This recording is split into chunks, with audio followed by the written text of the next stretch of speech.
Hey, welcome everybody to my 100% walkthrough for Dragon Quest 1 and 2 HD 2D Remake. We're going to be getting everything in the game and every single trophy across both the games, Dragon Quest 1 and 2. We're going to do number 1 first, which will probably be between 5 and 10 hours long. And number 2 might be near the 10-hour mark, give or take. But the way this is going to work, I'm going to take you through everything. I'm going to have a full text guide for this linked in the description, so if you want to look ahead or check up on anything or just follow the text guide instead of the videos, you can use that. It's like I say, it's linked in the description.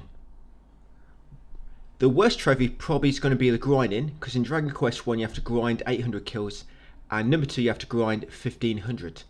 And if you're, for example, playing on the easy difficulty, you're going to be way below that. So what I'm going to try and do, once we unlock a spell to make it faster, at the end of every video I'm just going to advise you in your own time to farm for 15 minutes before part 2. That way, by the time it gets to the end of that specific game, where we've got every other trophy, you're not going to have many more kills left, or hopefully you will already have all the kills that you need. But I'll walk through it all as we go through the game, guys. So, going to choose my game, Dragon Quest 1 of course, chose my name, and I'm going to choose the easy difficulty just for the walkthrough purposes. If you want to choose a harder difficulty, you can do. Just bear in mind that on the highest difficulty you get less experience and gold, so that will really slow things down a bit.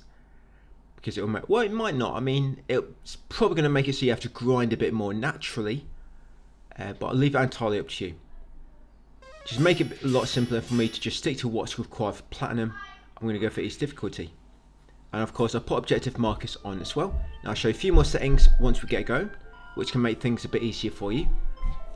So a bunch of cutscenes to begin with. We'll end up in the castle. The spells I really do want to begin with are, I want Padfoot, because it makes it so you're less likely to trigger enemies.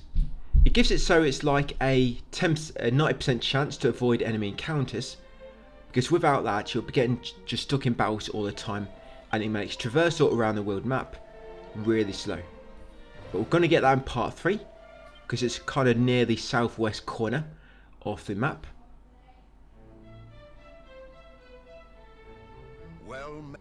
And of course you've got to collect all the mini medals and things like that. But I'm going to show you all the hidden spots, everything. So even if you are playing a higher difficulties, hopefully with everything I'm showing you, it's going to allow you to fight the enemies a bit easier. So almost there. There will be quite a few dialogue choices. Pretty much all of them, you get forced to pick a specific answer. For example, if you need to choose yes but you choose no, it will loop back around to it until you eventually pick yes. So there's not really much you can do about that. You pretty much always have to pick the correct answer. But you see these commands I'll go through now, so these will make things a lot quicker.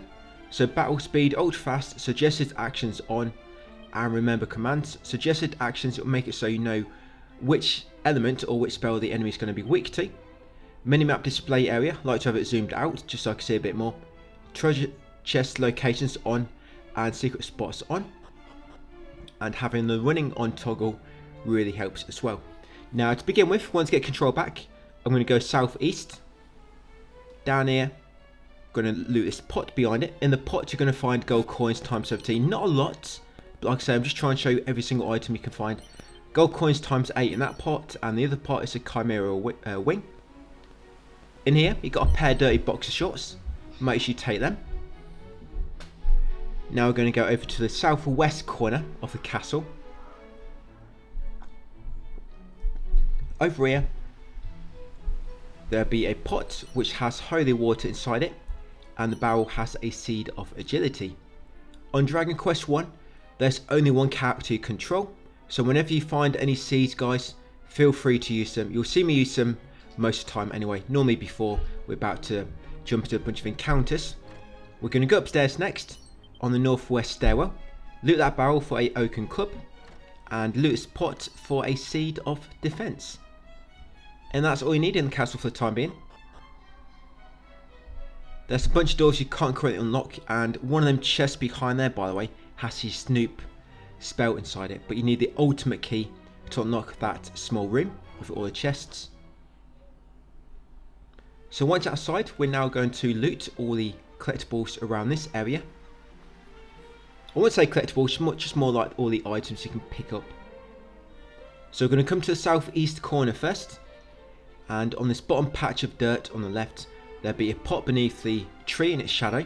Get a seed of strength in there, and then down on the bottom near the small pier is another pot with gold coins times 53 inside.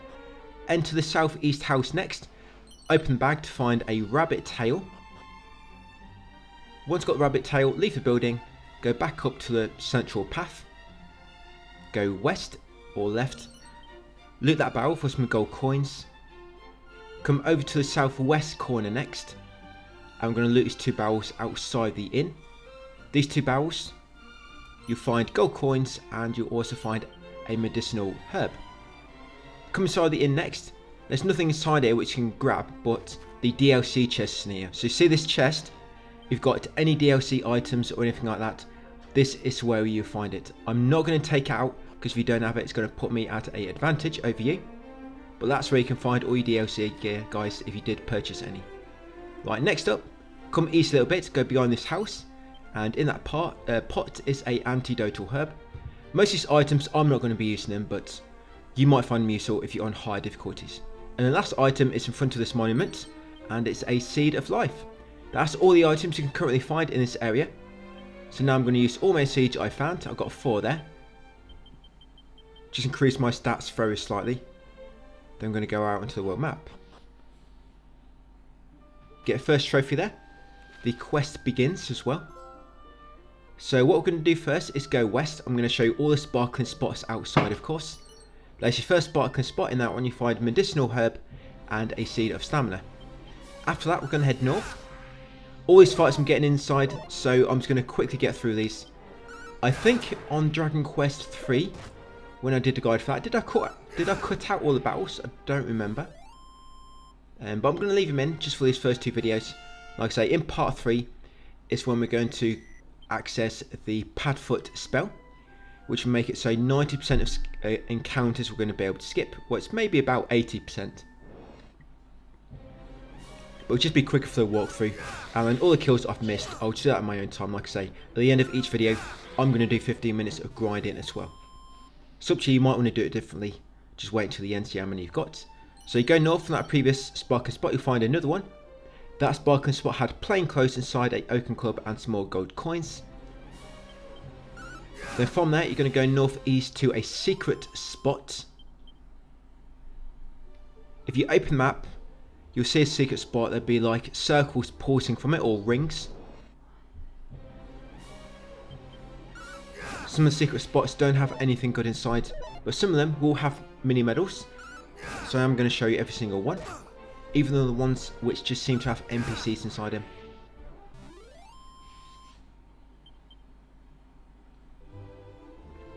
Yeah, this secret spot here. So the rock in the middle of the forest. So in here, you're going to find a seed of strength in this barrel in the middle. And then in the western barrel, or sorry, northwest, we'll get that one first, will be gold coins times 122. And in the west barrel will be medicinal herbs times 2. Once got them, we're going to leave this spot, go back out to world map, and then we're going to head west to the next sparkling spot.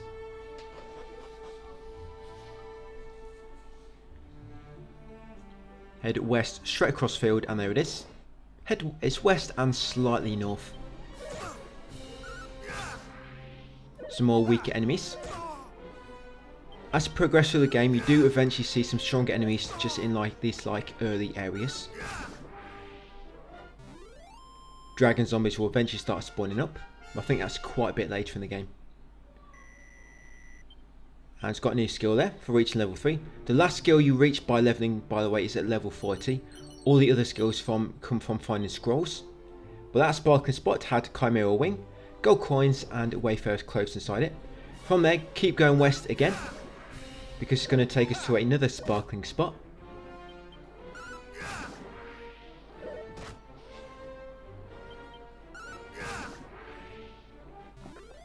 Yeah, I'm just doing basic attacks to kill all these really quick.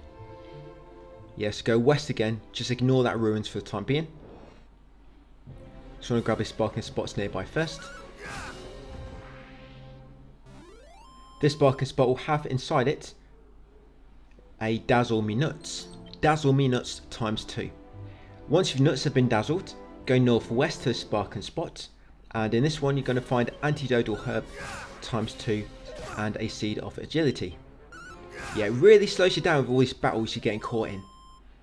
So for walkthrough purposes, it's best if I can try and avoid them, and that's why I'm going to use Padfoot and kind of grind in my own time, guys. So once got a Seed of Agility from that sparking spot, you then want to go east over to this ruins, guys, and head inside. This will be Erdrick's Hollow, the first kind of dungeon we're going to do. It's not really a boss fight in it. You're not going to see the boss fight until the next video, I think, video number 2. Right, so what we're going to do first is grab all the loot around the dungeon, then make our way down to the next floor. I'm just going to use some seeds. Carrying forward, you'll trigger a cutscene first.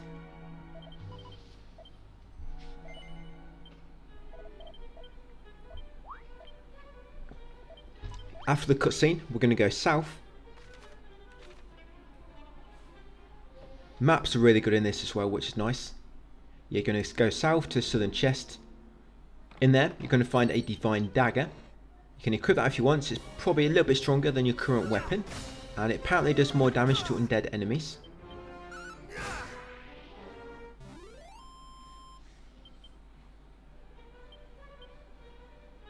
Yeah, just go to your equipment bag in your inventory menu and equip it as your weapon.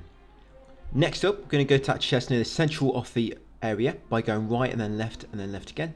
In that chest, you find a Sandstorm Scroll. Them scrolls, you have to find them all in order to get a trophy for collecting every single spell and an ability. And these scrolls, you just use them from your menu and you'll learn that spell. And you get a trophy, my first scroll. Like I say, we do need to get every single one of them. Some of them are actually quite good, which you get from scrolls. If you get a row of the same enemies like this, if you use one of your attacks which damages multiple enemies at once, kill them all at once if you get lucky. Now, near the far north wall is a barrel with gold coins inside it. In the northeast corner is a chest with a leather shield. And then just one more chest to get in this area. Then we're going to go downstairs to basement 2. The way it works for the encounters, if you've not played a Dragon Quest game before, it's when you've got an attack which will hit multiple enemies at once, it normally hits the enemies of that type which are close together. Yeah, so that's your last chest on this floor, your Dragon Scale. Yeah, so go down the southeast steps to basement 2. Yeah, when you attack a enemy with an attack that can damage multiple enemies at once, like I said, it will normally damage only those enemy types which are close together. If it's like one enemy type, if there's enemy type A, then B, and then A again, but B is in the middle of them, it will not hit A and A together. They have to be actually beside each other. But there will be some weapons which will hit every single enemy at once. For example, a Boomerang, which is really good once you get there. But we're not going to get a Boomerang until video number 2, part 2 tomorrow. But back in here, go left and then go right up here, guys, and look at that chest for gold coins times 314. Continue along the path. A few more enemies.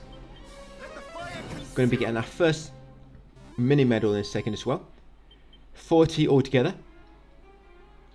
So continue along here. And that southwest chest, there's 3 pots near it. So in these 3 pots, you're going to find a mini medal, magic water times 1, and medicinal herb times 2. And sorry, the mini medal is in the chest. And the other pot had gold coins times 103. So these enemies are all the same. So if I use this spell, that will damage them all at once and kill them all at once, hopefully. But yeah, that's your first mini medal.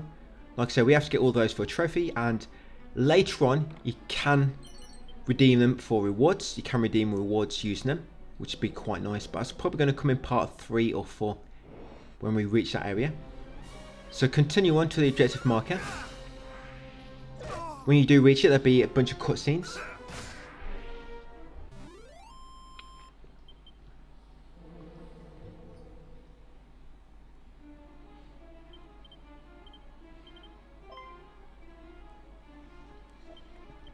Then after these cutscenes, you just have to interact with the monument again for a bit more dialogue. And you can use a wing to warp back to the entrance a bit quicker. You will eventually get a ability which will allow you to warp for free of charge by using your magic. But at the moment we have to use a wing, guys, which are a consumable item, so don't use them sparingly. We will eventually have about 10 or so, especially with collecting everything. But you'll need to use the wing and then highlight Erdrick's Hollow, and then if you hold triangle, you'll warp to the entrance. And that's all you want to do. So once you've done all that and you're back outside, we've got everything inside there. So next up, we're going to go northeast.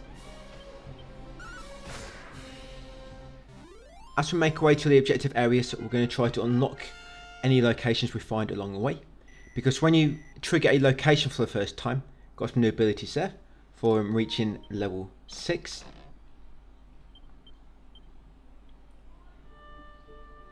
Yeah, when you unlock new locations for the first time, they'll be able to be fast travelled to.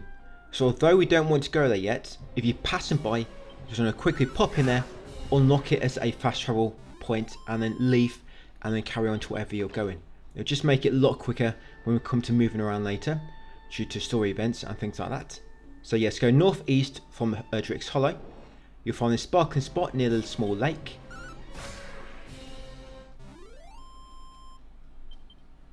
This sparkling spot will give you a seed of defense and a medicinal herb. From that sparkling spot, you're going to go southeast next. We're about to go into another chapel as well. Again, we're passing by it, so why not unlock it? There might be a missable trophy on this, by the way. I'm not entirely sure yet if it is, but I know this one trophy you can actually only do at a certain point, but I don't know if you can go back and do it again later. So I might need to keep an eye on. And I think I actually almost went past the sparkling spot. I think I'll just see it there behind me. Yes, there it is. This sparkling spot there, like I say, it's roughly southeast from that previous one. So in there, you find a leather suit and leather shield. You'll find a lot of leather clothing, by the way. And if you think you're ever not going to use some of these items, you can sell them at shops if you want to. Yep, these ones which is kind of like basic equipment. So once got that sparkling spot, go south a bit more. I'm going to enter the Wayfarer's Chapel. There's quite a few of these, so on my map, I'm just kind of calling, on my text guide, sorry, I'm calling this the northern one. Yeah, because there'll be quite a few of these chapels around the region, around the whole map. So this will be in the northern chapel. Head inside. There will be a save point in here. We're going to go left into the store. We're going to loot the musk from that pot. We're going to loot 2 bags for seed of stamina and gold coins times 83. That's it. You can just use them seeds if you've got any spare. Save your game if you want to at the church. Then head outside. I'm going to continue east. Or southeast we're going to go. There is a location which is closer if you went east across that bridge, which you can see in the back of my screen once back on the world map. We are going to go there, but the reason I'm taking this path because it takes you to 2 sparkling spots. Then we can just quickly bend around, go north and back northwest to go back to that location. So go southeast from the chapel.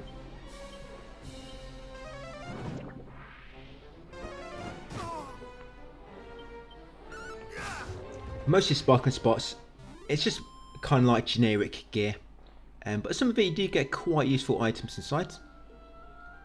This one's quite hard to find. Yeah, the sparkling spot. Some of them, they're really hard to find.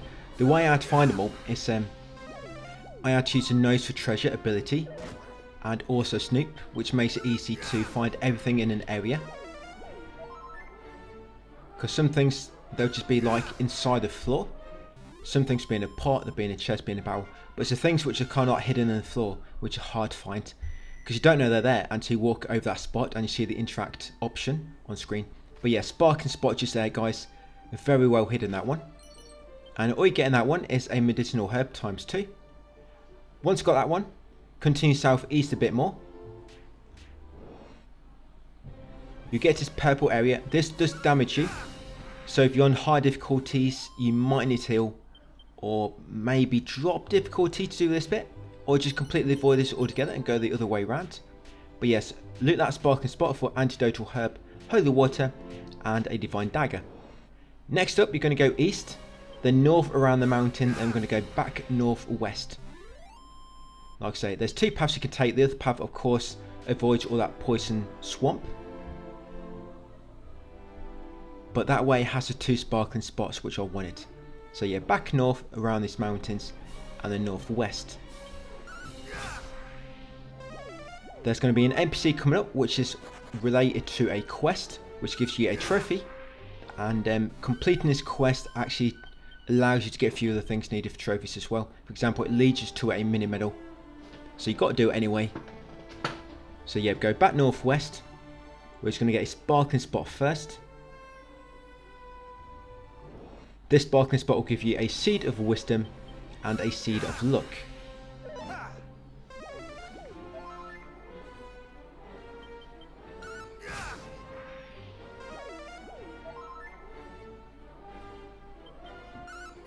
And then once you've got it, we're going to go east into the ruins nearby. Forgotten Ruins. The NPC, he appears at different locations, but he doesn't appear at the next, and he spoke to him in the location before it. So you've got to kind of go to him in every single location in order. Not in order, but you've got to make sure you visit him in each one. But yeah, once coming here guys, Forgotten Ruins, grab the mini medal from the barrel on the right. That's mini medal number 2. Once you've got that mini medal, go north to this pot on this side. In that pot will be a seed of strength, and then talk to the NPC in the middle, Zalen. I did choose no for him. I don't think it matters. I probably should not be experimenting on this cam. I want to see what happens if you choose no. But yeah, you might want to make sure you choose yes with him. But yeah, Zalen. Just go through his dialogue. Like I say, this will trigger him to move to his next location, and then we'll see him in his next location, will make him move to his third, and so on.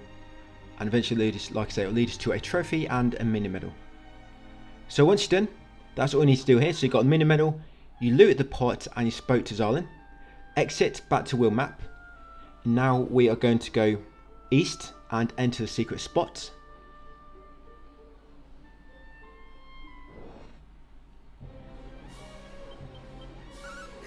This secret spot actually does have a nice weapon. It's got a thorn whip. The thorn whip will hit all the enemies of that type which are close together. It's not like Boomerang where it will hit every single enemy, but it hits all the enemies of that type when you use it, which is pretty good. But every subsequent hit, it does seem to lose a bit of damage. Yeah, so this secret spot to the east, guys, of Forgotten Ruins. Come inside. So these two barrels in the middle, you'll get musk and holy water. Then the barrels on the other side, you'll get thorn whip and gold coins times 308. I'm going to equip that thorn whip. Like I say, this will hit multiple enemies at once, providing they're the same enemy type and that they are close together. Once done that, exit secret spot. Next up, we're going to go south or west, get a sparkling spot, and go back east across a bridge. Yeah, this sparkling spot here. So you've got gold coins and 2 chimera wings.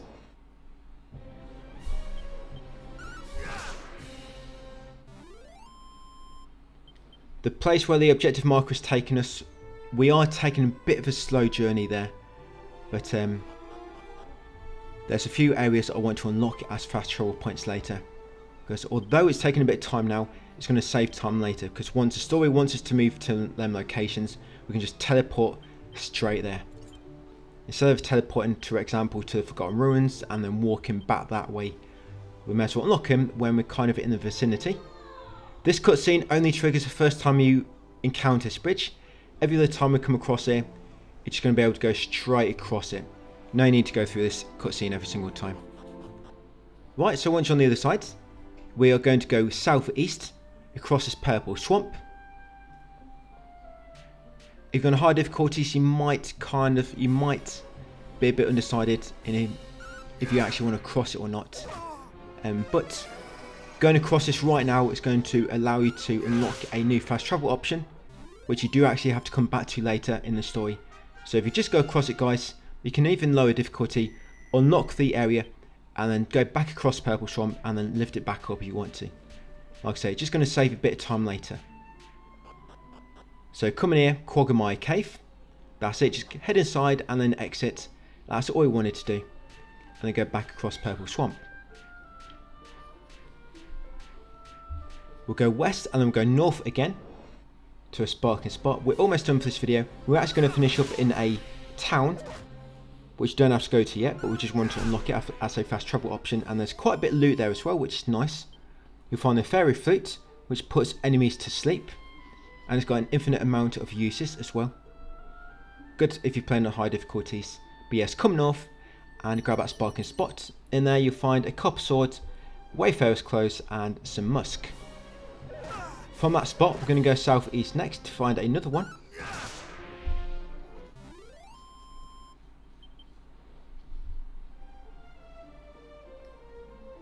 Yep, southeast from that one. And this next sparking spot will have an antidotal herb inside it and a seed of strength.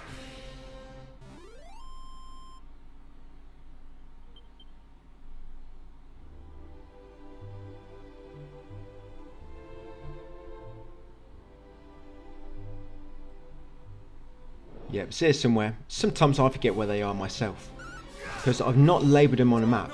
I'm just kind of putting them in my text guides, the rough direction I'd head in to find them. And it can be a bit tricky. It'd be nice if the Nose for Treasure ability also put things on the map. That would be nice. But yeah, it's around here somewhere, and I just found it. So it's in that small patch of trees. So that one had antidotal herb, like I said, and seed of strength. From there, you're going to go north. And this next one is in this group of trees. This one's a bit easy to spot. This will give you a dragon scale and magic water ×1. There's not a trophy for killing every single enemy, at least, which is nice. Like there was in Dragon. I think there was in Dragon Quest 3. Killing every single enemy, and also for learning. Was it for not learning, but capturing every single monster? I think. Yeah, nothing like that in this game for number 1 anyway. So I've got a sparking spot. I'm going to continue west next, and then go north and then northeast and unlock another secret spot.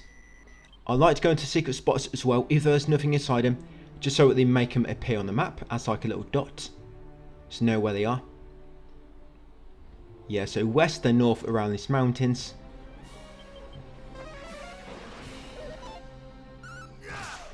But we would have done a lot more if these battles didn't keep slowing me down.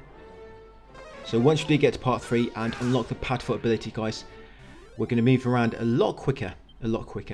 And when it comes to doors, by the way, you need a thief key to unlock red doors, the magic key to unlock blue doors, and ultimate key will unlock every other door.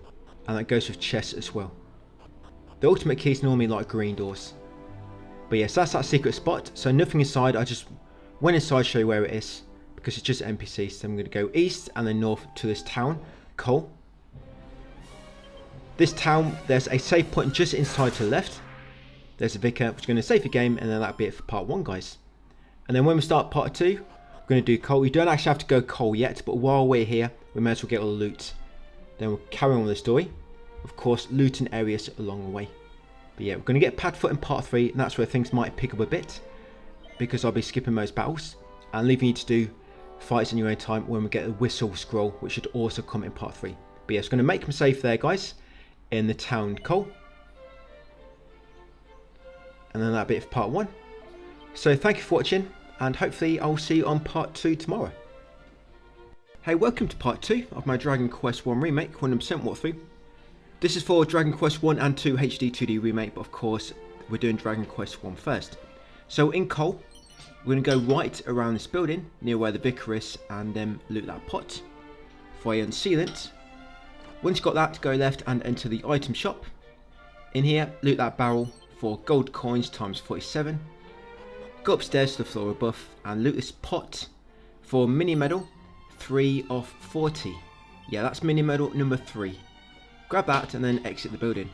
A lot of these things might seem like a waste of time to loot, but of course I'm just showing you where everything is. Might be helpful depending on the difficulty you're playing on. Once back outside, make your way to the northwest part of town. There'll be a small like store with a wizard inside it. In the pot beside him will be another mini medal. That's mini medal number 4. Once you have that one, go to hot spring in the middle. On the south side of the hot spring will be a fairy flute hidden in the ground. Grab that fairy flute. I believe that's the same place it is in Dragon Quest 3 remake. can't remember exactly, but make sure you grab a fairy flute and then this pot in the corner for some soiled boxer shorts. Once got all them, come right and loot that barrel for some more gold coins. Come south, one more thing to loot for now. Well, there is more things to loot here later, but you can't access it all at the moment. Yeah, come to this barrel outside the weapon shop and get the musk ×1. Then we're going to go through the exit on the right. So once back outside, we're going to go south, followed by east, and then we're going to go north slightly. We're going to go around these mountains and make our way back west, but take the north route around them. So any enemy encounters, I'm just going to quickly knock them all out. Of course, I'm playing on easy difficulty, so it'll be a bit easier for me and a little bit quicker. Yeah, continue around this mountain and you'll come to a sparkling spot. This one's just here. It's got a seed of magic inside it. Once you have that one, continue west and we'll come across another sparkling spot very shortly. In part 3, by the way, we're going to be fighting a very, very strong enemy,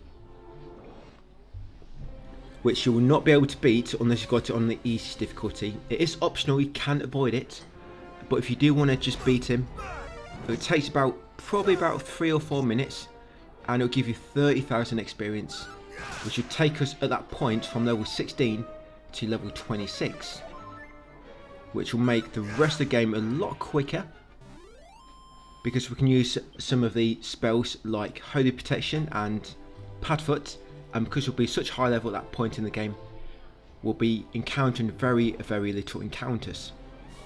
They're little enemies. So just allow me to get through quicker. But like I say, you need to be on the easy difficulty to do that, so you might not want to do it and just come back later when you're stronger. It does get you Erdrick's armour as well. Erdrick's armour will make it so when you're walking around the map, you gain HP back, which is quite nice. You could always just drop difficulty, beat that enemy, and then raise it back up again. But I'll leave it up to you. We'll come back to it in part 3. But just look ahead, and in part 3 as well, we're going to get the whistle scroll, which will make it so you can just trigger enemy fights almost instantly. And once you've got that, from part 3 onwards, at the end of every video, we're probably going to be farming for 15 minutes. I'm going to advise you to farm 15 minutes before you start on part 4. And then hopefully by the time we've done everything else in Dragon Quest 1, we've got almost enough kills for the 800 kills trophy. But like I say, part 3 will come back to them 2 points. So that's that sparkling spot. Loot that, you'll find plain clothes, hardwood hideware, and a tangle web ×1. Once you looted that sparkling spot, you're going to go south, then we're going to go west, and now we're going to make our way to the objective marker, the OM for short. There will be 2 more sparkling spots along the way. And I'm hopefully going to get to about character level 10. Holy Protection, you learn that at level 17 by the way. Level 17, and Holy Protection will make it so you'll not trigger any encounters with weaker enemies. So if you use that when you're walking around the map, no fights will trigger, as long as the enemies are weaker than you. But Padfoot, which we'll collect later in part 3, will make it so it doesn't matter what level, you have about 80% chance of avoiding battles, which is also quite good. So I'm just going to continue west. Of course, a lot of battles will keep triggering along the way, and it's slowing down the gameplay a bit. But yeah, part 3 or probably a better would be part 4, because by the time we get to part 4 we're going to have everything. So part 4 we're going to start moving along a bit quicker, because you'll see me participating in much fewer battles. And so we just stick to the gameplay and showing you exactly what's needed. I'll be doing the farming in my own time as well. Between each video I'm going to be doing my own 15 minutes of farming every day. And here's your next sparkling spot. In there you get 2 Dazzle Me Nuts.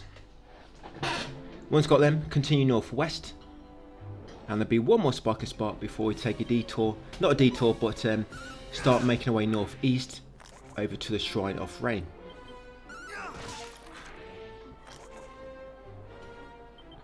We'll be back to Shrine of Rain quite a few times later on, when the story wants us to go back there.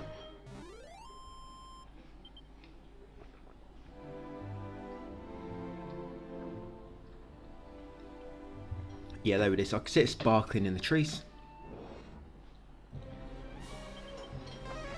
The way we beat a strong enemy, by the way, is when we do our normal attacks, we do like literally like 1 damage because he's so strong, and our magic attacks don't do much. He's got 2,000, it's about 2,700 HP because I did count all the damage I was doing, try and work it out. But yeah, that's sparkling spots. In there you'll find leather armor, again, scale shield, and gold coins times 227. Now I'm making my way northeast, I'm going to enter the Shrine of Rain. Yeah, back to this enemy. You do very little damage to him because he's such a high level, but the way around it is to use the Cop Out ability. Cop Out will make it so you got about a 90% chance to deflect an enemy's attack. Because he's such a high level to you, when you deflect his attacks back at him, they do a lot of damage, and that's how. And Cop Out, it only uses 2 MP to cast, which is really nice. So you can just keep spamming that, and he's normally dead before you've run out of MP. You have got magic water to refill MP if you need to, but sometimes his attacks will get through, and basically one of his attacks will probably kill you. That's why it needs to be on a lower difficulty, because of course you can't die that way. So in here guys, in the Shrine of Rain, come over to the wizard. There'll be a little cutscene, and it will tell you about a fast travel system, which you already know about because we've been doing it already. So once you triggered him, and what's your cutscene? We're just now going to loot this floor quickly. So come to these 2 pots, loot them. One of them you'll find a mini medal. That's mini medal number 5. In the pot beside it you'll find a Chimera wing. Grab that one. Then come to the southeast corner, and in that hidden spot there you'll find a prayer ring. Once got a prayer ring, we're just going to loot the opposite side now of this room. So go to the far east side, and to the southeast corner there'll be a chest, and in that chest there'll be a crack scroll. Of course we can read that to learn a new ability or spell.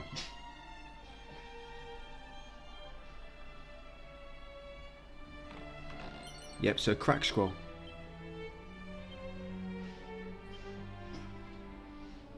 And then once you've got that, you can use it to learn it. And now we're going to use a Chimera wing or zoom if you have it. I'm going to warp to Tantegel, or Tantegel, however you pronounce it. Apologies, I'm not quite sure how. That's that new scroll we just learnt. Crack. Optinoob takes crack. That's right. Or Optinoob smokes crack. But yeah, so warp back to the very first town. I'm going to head into the castle, because that's where the current objective is going to take us, the OM. I'm going to go forward and up to the next floor, and there'll be a cutscene.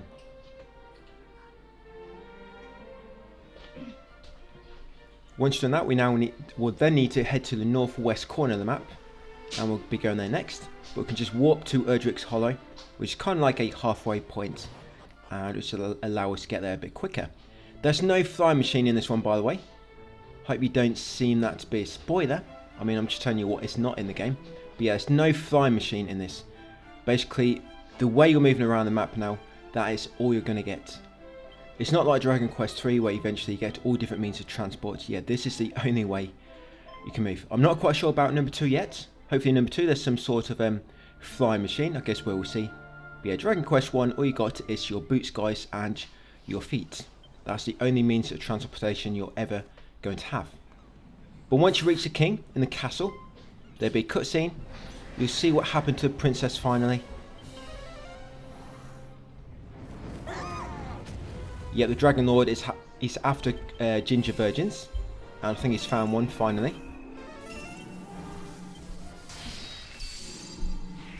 But don't worry, we'll rescue her before anything gets taken from her.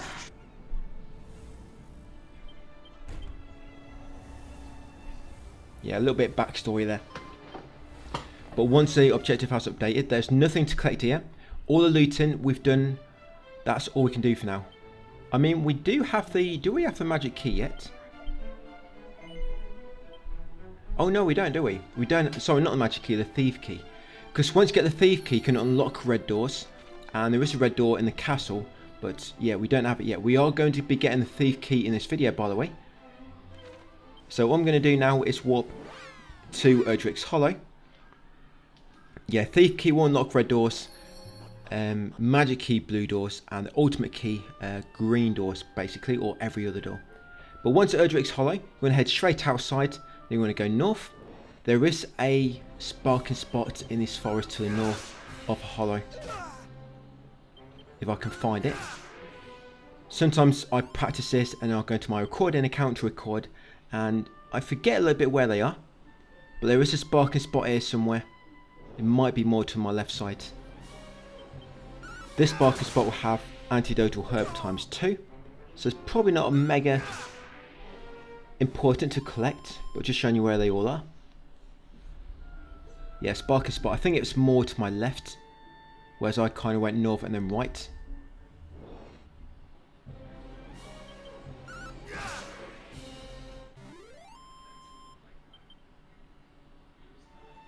I think, did I just see that? Yeah.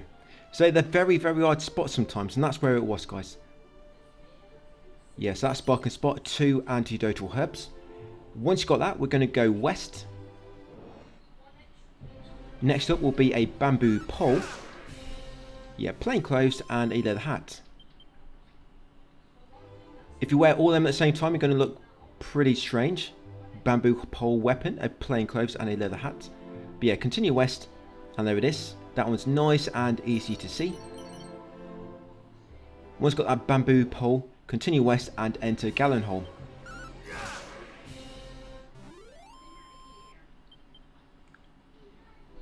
We'll be back here quite a few times later on as well. Most areas, or main areas, you know, like towns, we'll be revisiting quite a few of them throughout your journey. You're going to continue left, there'll be a cutscene. This is actually all you have to do here in terms of the story. You just come forward, trigger the cutscene, and they can actually exit. But we want to just loot the place first. What we can at the moment. You do get the whistle scroll in this area, but you need to get the thief key first in order to access it. So once the thief has run away, don't worry, we'll catch him up soon enough. I know exactly where he's going to be.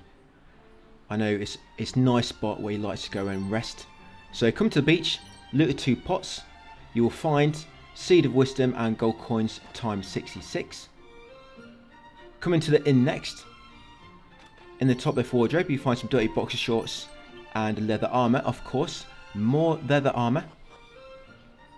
Once you got all them, go back outside, go back to the main street, go left. We'll now enter the southwest house. In here you're going to find the Save Passage Scroll. That's it, Save Passage Scroll and then gold coins ×122. Once got them, go left, continue to the far southwest pot. In there you find mini medal number 6. Yeah, mini medal number 6 of 40. Once got that, go up slightly, then to the right to this next building. Loot the barrel, inside there you'll find a pot lid. That's all we want for the time being, guys, from Galenholm. So I'm going to use a Chimera Wing, and I'm going to warp to the entrance of this area by just highlighting it and holding triangle. So next up is to head to Craggy Cave. But on the way, well sorry, we're going to Roadside Inn first. We're going to use that Seed of Wisdom. And the Save Passage Scroll. So continue south and then east. And on the other side of these mountains, which we passed earlier, you'll find a sparkling spot with a medicinal herb inside ×2 and a Seed of Strength. So south slightly and then east around the mountain. More encounters, you know, it is going to be nice in terms of me with this walkthrough and commentary. It's going to be nice just being able to avoid most battles. Yeah, there it is. Yeah, this one ain't too bad to see. But yeah, grab that sparking spot. There was one a bit later in this video where I did get lost for a moment. I just could not find it anywhere. And I forgot where it was a little bit. I knew the kind of area it was in, but I just couldn't figure out where exactly it was. But once got that sparking spot, from there, I'm going to go south. And there's this like little patch of trees. So that one's quite easy to find. It's in that like little patch. But yeah, loot that sparking spot. That one will give you gold coins ×12, holy water, and magic water. Magic water will refill your MP, by the way, if you are not aware already. And you do need a means of refilling MP during battles. Yeah, then from that sparking spot, go west. You'll find this other one. In the sparking spot is gold coins times 44, a turban, and gold coins times 169. Is that right? Did it give me 2 little stashes of gold coins? But yeah, go in this secret spot next to the left. In the secret spot, you find your mini medal times 7. Yeah, mini medal number 7. You'll find gold coins times 57 and antidotal herb times 3 as well. Yeah, but make sure you get the gold, sorry, not the gold coins, the mini medal. That's the most important thing in that secret spot.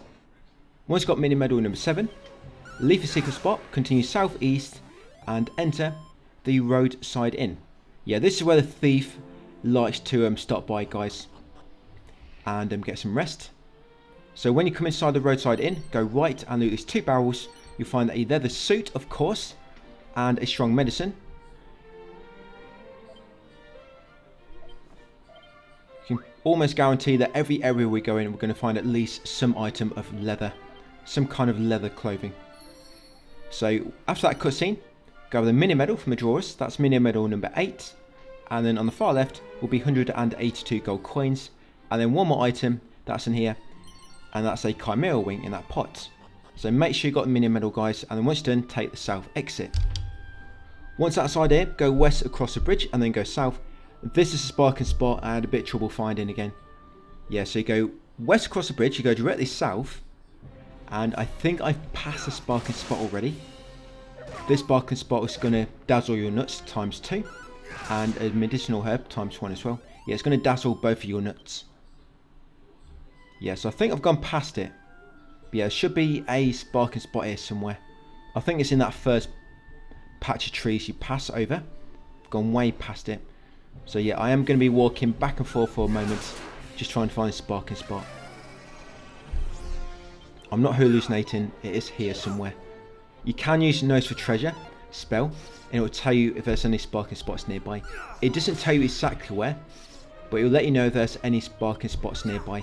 But Snoop, by the way, does not work on sparking spots, unfortunately. It only works on like inside dungeons, mainly inside areas. Doesn't work on the world map. But yeah, Nose for Treasure, basically it will show you anything you can collect. It will let you know about it. It will say like 3 in the area or 2. It will show you hidden spots, anything inside pots, anything inside chests. And it also, as I say, it will let you know of any nearby sparkling spots as well, which is good on the world map. So I've gone back on myself a little bit, so I'm trying to find the sparkling spot. Like I said, I think I have passed it.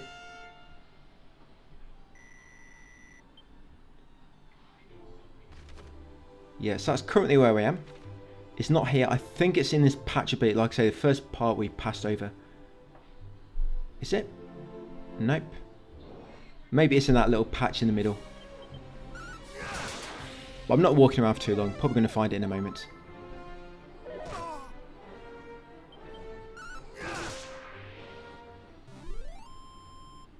So hopefully going to find it now before any more encounters trigger. I just saw it flashing. So there it is. There's that sparking spot, guys. Quite tricky to find, that one is. But yeah, 2 dazzle me nuts inside there and a medicinal herb. So from that one, we're going to go south and enter the Nameless Ruins. In the Nameless Ruins, you're going to find Galen again. If you remember, we spoke to him in the Forgotten Ruins? But yeah, we're going to find him again. But yeah, just go south from that sparking spot, and you can actually see a small settlement on your map anyway. But you go past the mountains, continue south a bit more, and keep an eye out for it on the right or to your east. We do need to go east anyway from this point to get to Craggy Cave.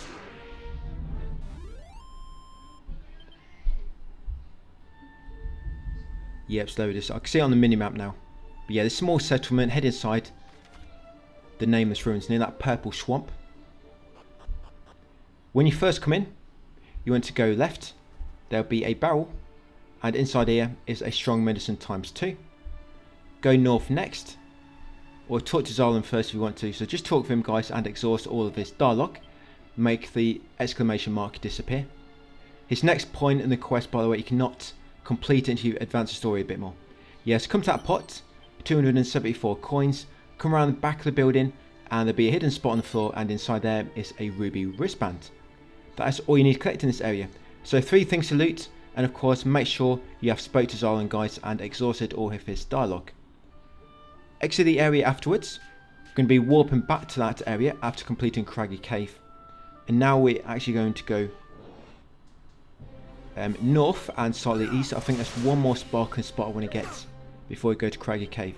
So once we've done Craggy Cave, after that, instead of going straight back on the story, we're actually going to go south down the map and make our way to Damdara, because in there it's where we're going to get Padfoot and, like I say, kill that strong enemy.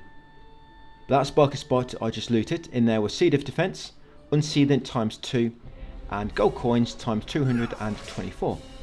Then we're going to continue east and enter Craggy Cave. Got a boss fight coming up. First boss fight of the game. Like I say, we will be getting the Thief Key very, very shortly. I think it's at the end of this video. So come inside Craggy Cave, follow the path, and you'll trigger a cutscene.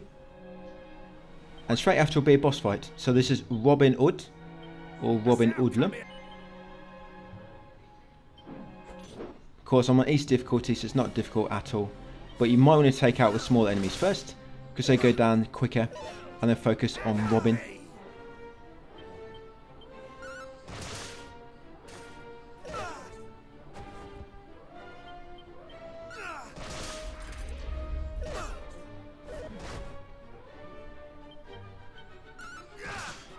Right, and then focus it all onto Robin. I'm not sure, I don't think he has any weaknesses, this guy. Or he might have.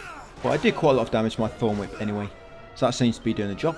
And he doesn't have much HP, as you can see, he's got probably about 2 or 300 HP. That's all he's got. But yeah, once you defeat him, you'll pop a trophy. And I've just reached level 12. I've unlocked Evac and Dragon Slash.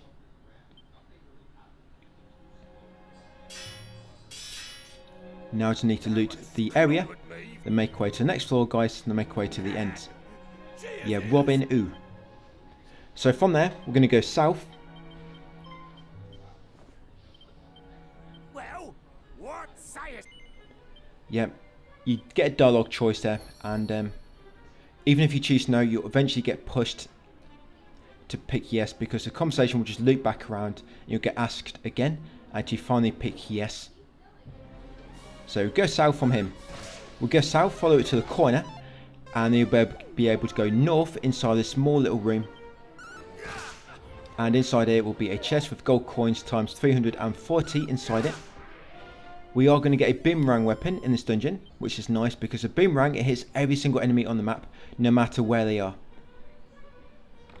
And there you go, chest with gold coins 340. Boomerang's probably one of the better weapons in the game. You do get better boomerangs later, but just the actual weapon type, yeah, it's probably one of the best weapon types in the game, like I say, just because it hits every single enemy on the map, no matter where they are. But you just lose a bit of damage on each subsequent enemy you hit. So once looted that, you want to go kind of northeast next, and then continue east over here. Loot this barrel. In that barrel we find antidotal herbs times 2. And then in this chest beside it to the east, you're going to find the boomerang.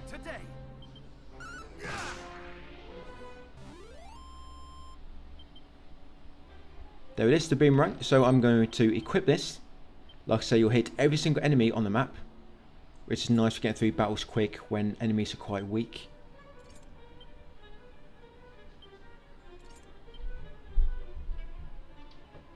So yeah, boomerang time. I'm going to continue south, go down these steps. And once down here, I'm going to loot the 2 pots on the east side of this kind of like room. In them pots you're going to find strong medicine and a iron axe. Once got them, just to save a bit of time, I'm going to use Chimera Wing to walk back to the entrance and then make our way back to that intersection where we fought Robin Hood.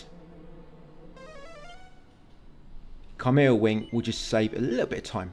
You can go back there on foot if you want to. So I'm just going to walk to the entrance, go back inside and go back to that intersection. Now we're going to take the northern path. Yeah, so you could just make your way back to this intersection on foot if you want to. Once you take the northern path, go right at the next fork and loot this chest for a mini medal. That should be mini medal number 9 of 40. Once got that mini medal, we are now going to head north think I'm going to go down the northwest stairs next. Going to take us to another scroll. Muster strength. Northwest corner down here. So we've got we just collected mini medal number 9. Down here, loot this chest. Muster strength scroll will be inside it. Once got that one, go back up to B1. Now we're going to continue east. Got a few more things going to loot. And then we're going to go down the next stairwell, which should take us to the next area to progress. We're going to find the nose for treasure scroll, which, as I was saying earlier, it's really good just for letting you know if there's any more treasure around your location, your dungeon, or sparky spots nearby. But yes, over here, loot the pot for a tangle web, loot the chest for a 10-ton 2p, loot the northeast barrel for gold coins times 26, and then come down the east path and then follow it south and you'll find a chest, and inside there will be that nose for a treasure scroll. If you couple that scroll along with the Snoop scroll, it's really easy to find loot, but of course you don't find the Snoop scroll until much later in the game. But the way I'm actually finding out where everything is because I've actually speedrun on another account, and I've got Snoop scroll really early, and all I'm doing is when I record this or when I'm practicing, I go through my save where I've got Snoop scroll and I go through a story as if I'm in the start again, but I'm using Nose for Treasure and Snoop to find out where everything is, and then of course I'm practicing it on another save which is from the start of the game. Now that I know where everything is, and of course I'll record it afterwards. That's kind of how I'm finding out where everything is, guys, and going straight to it. Yeah, I am using Nose for Treasure and Snoop on another account to find out exactly where. I mean, the pots and barrels, you see a pot, you see a barrel, you try and loot it, so you kind of know where they are, but the problem is the hidden spots. There's no like indication that there's a hidden spot. You just walk over a certain point and you'll see the interaction icon. So that's why I'm having to use Snoop, just to find out that I've not missed anything. And of course, Nose for Treasure lets you know if you found all the treasure in that area. But once you've got that Nose for Treasure scroll, make your way back west slightly, take the next southern path and go down these steps, which are kind of near the middle.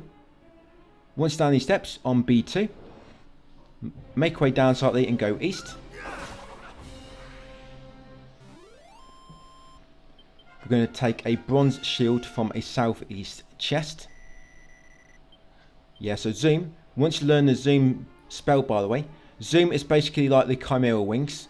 Yeah, so go east that intersection. And down here will be a bronze shield in the chest. Then you go back to the intersection and go south. Yeah, so once you get zoom, you no longer need to use Chimera wing. Zoom does exactly what a Chimera wing does, but it's infinite. Providing you've got MP, of course. Yeah, so no need to worry about Chimera wings anymore, guys, once you've unlocked zoom. You can actually just open your map now as well, and zoom will already be an option, so you don't even have to go into the item menu. You just open the map, press R2, which is a correct button on PS, and you'll use zoom automatically. Then you just pick where you want to warp to. So once you loot that chest, like I say, back to the intersection, then go south. We have got another boss fight coming up, by the way, but this one is just as easy as the other fight. Again, probably about 300 HP, it's not a lot. So yeah, go south, loot that pot. Inside there you find some strong medicine times 2. Go west from that point, go west and then north slightly, and then west again, and you find magic water times 2 in a western chest.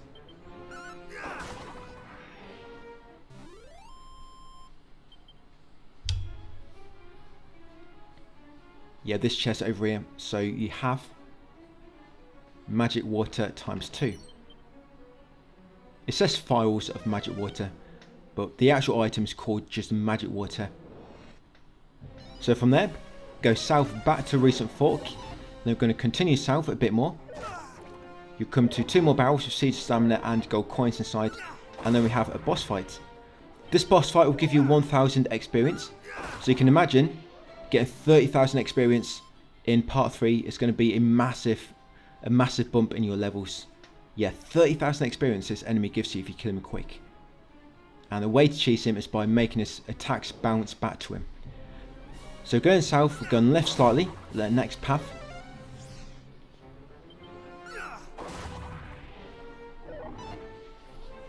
Just going to take out this enemy.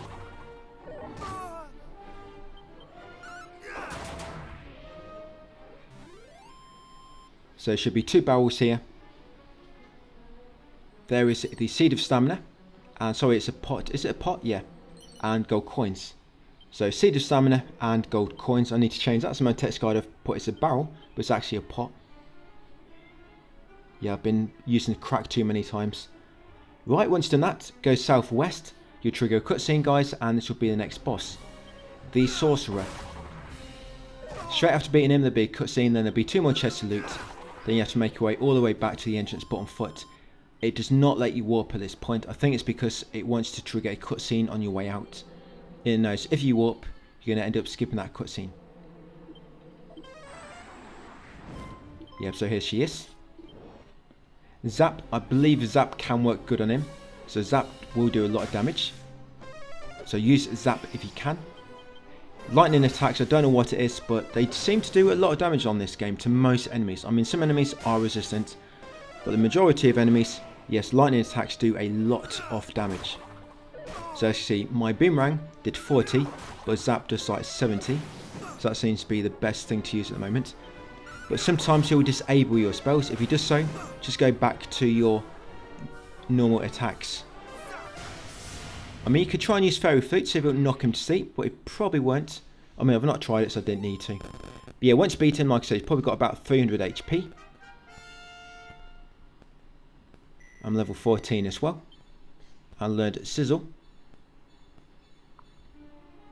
I think it's a stronger version of Sizz. So, a bunch of cutscenes. We're going to loot 2 chests. These 2 chests, they have cursed loot inside them. If you do equip something, by the way, and you find out it's cursed, and you regret it afterwards, you can always reload an autosave back to the start of that room. Or normally a game will autosave after a battle as well. So you load an autosave up. If you do just want to go back on that cursed item, because normally if you put an item on that's cursed, you can't take it off unless you go to a vicar and kind of pay them to take it off. So what I normally do, if I equip a cursed item by mistake, I just reload an autosave. Or you can also use Peep. I think we've already unlocked that skill, that spell. Yeah, Peep. If you examine an item in your menus, you can use Peep on it and it will tell you if that item is cursed or not before you wear it. So I've looted them 2 chests. I got the Choker and the Zombie Mail. Now I'm going to make way back. Like I say, you can't walk back at this point. You have to go back on foot, because the game triggers a cutscene on your way out. So back to that main intersection on B2. Then go left and go upstairs back to basement 1.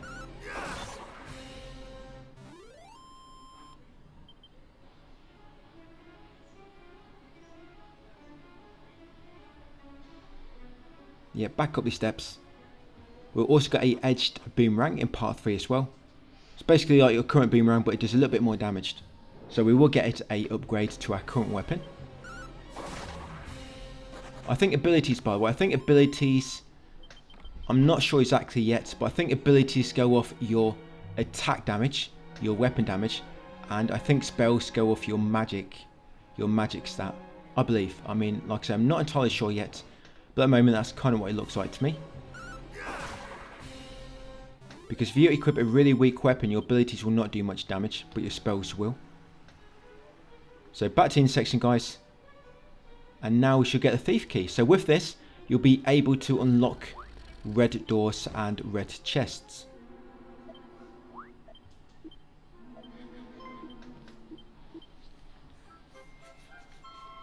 There we go. We've got Thieves' Bolt Cutters. And all I'm going to do now is I'm going to use Zoom, if you've unlocked it. If not, use a Chimera Wing. I'm going to warp to the Nameless Ruins.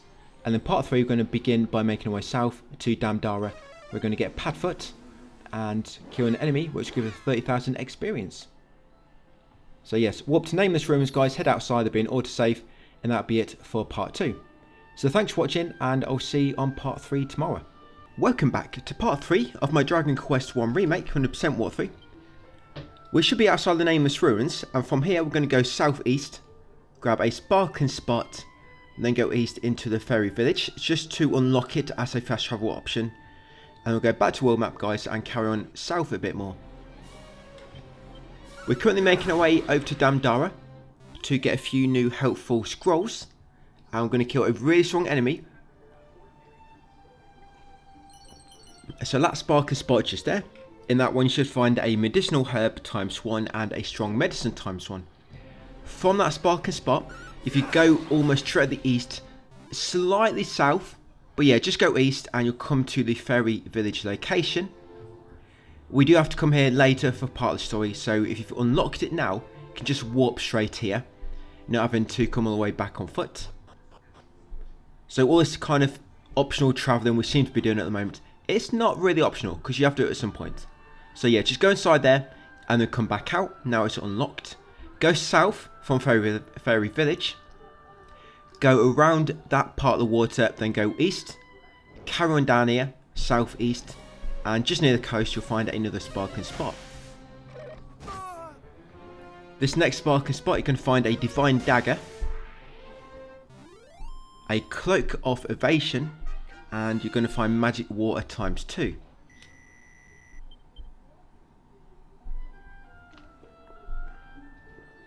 Yeah, that sparkling spot just there. Once you got them, you're going to go west, across a small bridge. We're going to start grinding, by the way, slightly as well at the end of this video. We'll probably do it on the end of every episode, I think. Just farm for 10 minutes. Then obviously that'll be you for that one until the next video goes up. We'll get through that one, then farm for 10 minutes. It will just allow us to get to the end of the game. And hopefully all the kills needed for a trophy. For Dragon Quest 1 is 800, if you remember. It should come more naturally and won't feel like a chore at the end. You know, just 10 minutes every video. I think that's going to be really nice and effortless to do. Get some experience at the same time. You can farm the weaker enemies if you want to kill them quicker and be consistent. But you can always just try to kill some stronger enemies just to get a bit more experience. Because the weaker enemies near the start of the game, you probably get like 2 experience per kill. So you can't really use them for... You can use them for farming kills, but you can't use them for actual farming experience or gold. Because you just get such a small drop. But it's not going to be a massive difference. Still going to be killing enemies to, you know, almost one turn most of the time. It's more consistent in that very first area to always kill them in one turn. If the enemy's a bit stronger, just a chance that it might take 2 or 3 turns. Of course, just making the battle last a little bit longer. But I've actually just gone past that sparkling spot. You might have seen it on my screen sparkling. Yeah, I've definitely gone past it. Watching this back, I did see myself go past. So you go west across that bridge from that sparkling spot after the Fairy Village. And then once you cross the bridge, you kind of keep going west and follow the mountain line. And then you should find it about halfway along the mountain.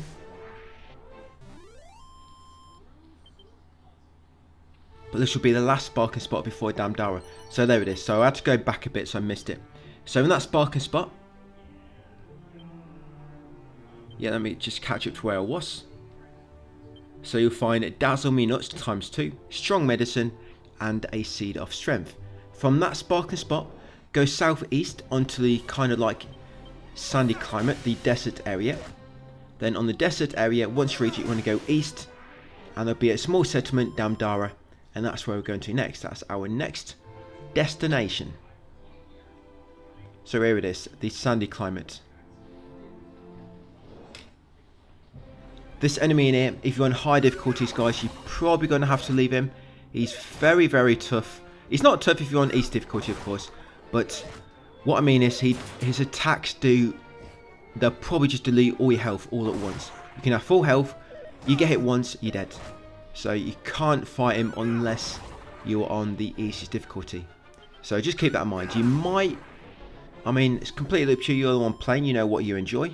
This is just a walkthrough showing you the minimal way to platinum.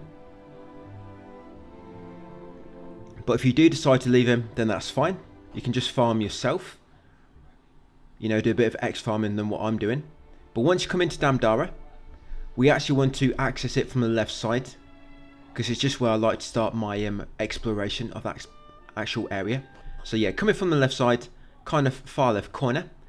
You'll enter here. Now, go north slightly. in that pot to the northwest will be 427 gold coins. One good thing about getting such high level this early on is it's going to make it easier to avoid battles as well. Because you get two skills to avoid battles. You get Holy Protection, which will make it so enemies or weaker enemies will not engage you in combat, and Padfoot, which gives you about 80% chance to avoid all battles. But if you get really high level and use Holy Protection, you pretty much won't get into any fights, you know, for quite a while, until obviously the enemies get a bit stronger. So we've got that pot, gold coins times 427. Come to this barrel next, grab Musk times 1. Now Zarlan does normally appear here next, but he doesn't appear until we've advanced the story a bit more. So we're going to have to come back here a bit later to talk to the NPC. Yeah, it's unfortunate. I mean, it would have been nice to have been able to talk to Zarlan now, but yeah, they've kind of locked some of his appearances behind Progress. You do have to talk to him in the previous place, but you also have to advance the story a little bit to get him to appear at the next location. So I've just gone south slightly through a small kind of like alley between two ruined buildings, gone right, and there's going to be another barrel coming up which has got a ruinous shield inside it, and then we've got a strong enemy. Like I say, this big enemy, guys, it is optional. You don't have to kill him yet, but it's going to help you to get, you're going to get 30,000 experience basically. So that barrel there has a ruinous shield. You can just watch how he is for me, guys, and see what you want to do with him. If you want to fight him yourself, like I say, you will probably not beat him on high difficulties unless you are already a much higher level than what I am. Because as you see, on my level, on lowest difficulty, one hit would kill me, but of course it can't. I'm on the lowest difficulty. So yeah, you've got a difficult choice coming up. Do I drop difficulty to beat this guy? Do I grind, come back a bit later? Or do we just leave him until much later in the story? Because at some point, I believe the story just wants you to come and beat him. You do need the armour behind him. There's a trophy for wearing all of Erdrick's armour, all of his equipment, and one of the pieces behind here. But this armour piece behind him, it makes it so when you walk around the map, you recover HP, which is nice. So yeah, beat him is one thing, but he does also get you a nice piece of equipment. Like I say, Erdrick's armour, all you have to do is walk around the map and you slowly recover HP, which could be nice for high difficulties. Right, so I checked that barrel again, so I kind of forgot after that battle. And from that battle, from the barrel, you go back out the doorway of that ruins, then go into the ruins on the right, and this will lead you to a strong enemy type. Yeah, it's kind of like near the central part of the area.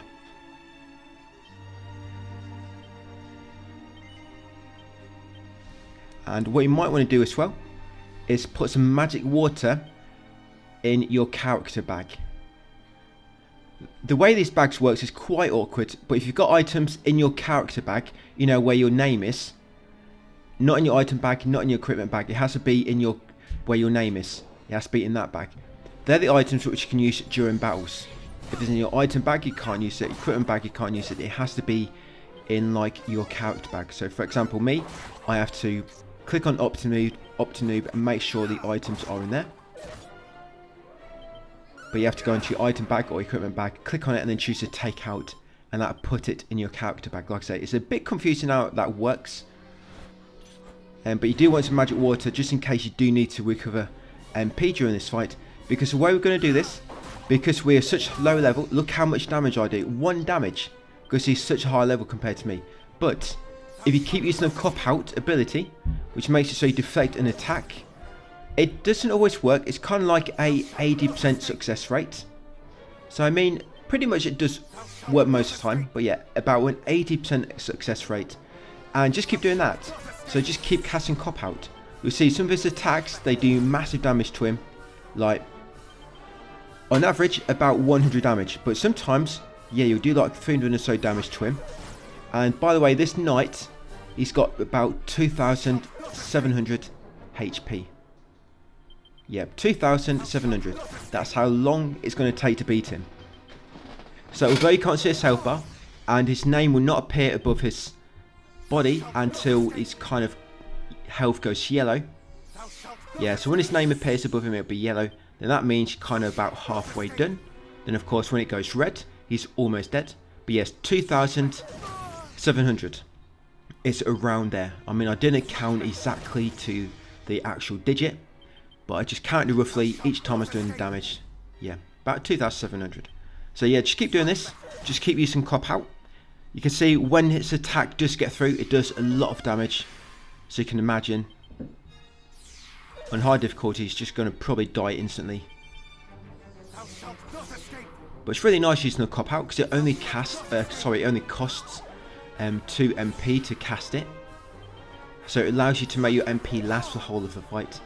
But that's why magic water comes in use. So if you do eventually run out of MP before he's dead, you're going to have to use magic water to refill your MP.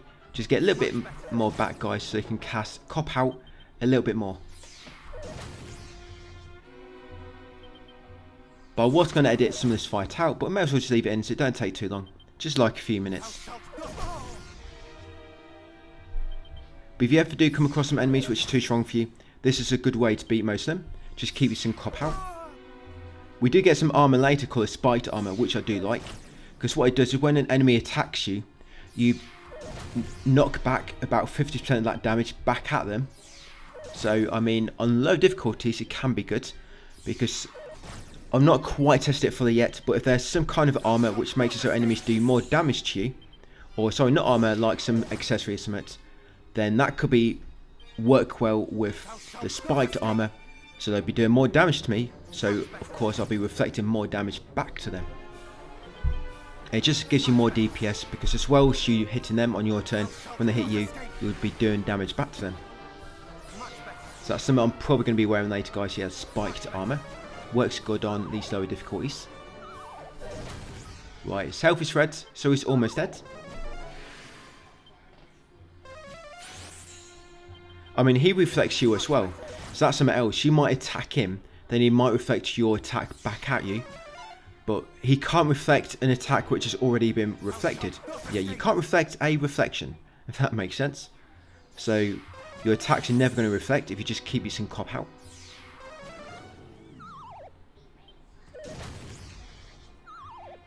You're going to jump up from level 17 to 26.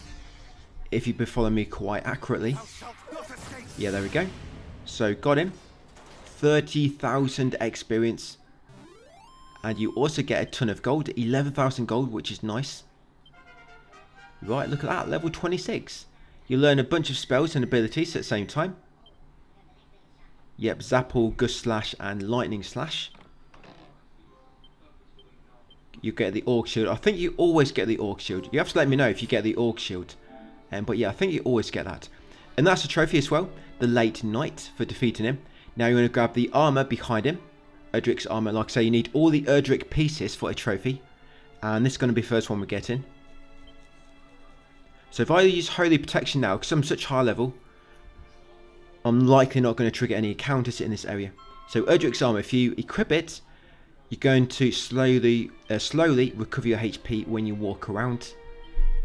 And it also gives you massive increase to your defense stat as well. So I think it's got quite high defense because you're not supposed to get it until much later in the game.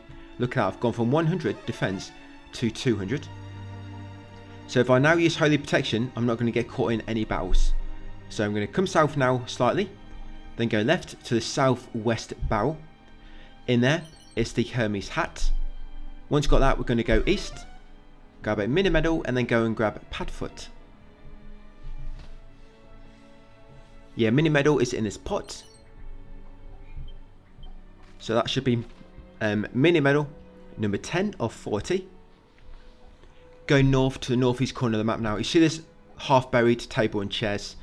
There's a hidden spot near there, guys, and you find the Padfoot scroll. Now once you've got a Padfoot scroll, you can use it as an item. And we're now going to walk back to Galenholm. We don't need to come back here for any story reasons at the moment. We're coming back to grab the whistle scroll mainly. Because with that whistle scroll, you can trigger enemy encounters like really quick. It's probably one of the most important parts of farming. So come back into this building. We can unlock the doors now that we've got the Thief Key. Grab the medicinal herb from that first pot, gold coins from the next pot, then come to this chest on the dock, and inside it you find the Arrowist vest. We can't go in that door yet, believe you need the magic key for that door. So you want to come in the doorway at the far corner, follow the path to the end. This will take you into the grave of Galen. You do have to actually come down here later for story progress. So I was thinking about coming down here later when you have to, you know, to waste this backtracking. But like I say, we want to come in now to get Whistle. It's very, very helpful just to take a moment to come down here now and get it a bit earlier than what you do normally come down here if you follow the story. But yes, come south, grab the Seed of Life. Remember, we are now in the grave of Galen. Once got a Seed of Life, go back down to the stairs, then go north. Then we want to go west slightly and then south. And down here and then pots, you'll find gold coins times 164. And magic water times 1. Go back down to the central path, then you want to go east. Up here is a mini medal in this pot. That's mini medal 11 of 40. So I'm going to keep using holy protection so I don't trigger any battles. Once got that medal, go right slightly and then down. Come to this barrel, you'll find plain clothes inside there. Then once got that, you're going to go northeast and follow the path around to the west, which will take you to 3 chests. These are the final ones we're going to loot. Then I'm going to warp to Quagmire Cave. So these 3 chests, you've got a cow ring, cow ring, gold coins times 284, and the main one is the Whistle Scroll. So I'm just going to use some new items. So I've got Padfoot Scroll, I've got a Seed of Life, got quite a few seeds I think I need to eat, and the Whistle Scroll. I don't think you had shortcuts on Dragon Quest 3, did you? So I like that you got shortcuts finally. So it'll make it really quick to just keep holding R1 and then pressing whatever you've shortcutted the Whistle Scroll to, and trigger battles really quickly. Yep, Optinoob learns a whistle. I can wolf whistle now.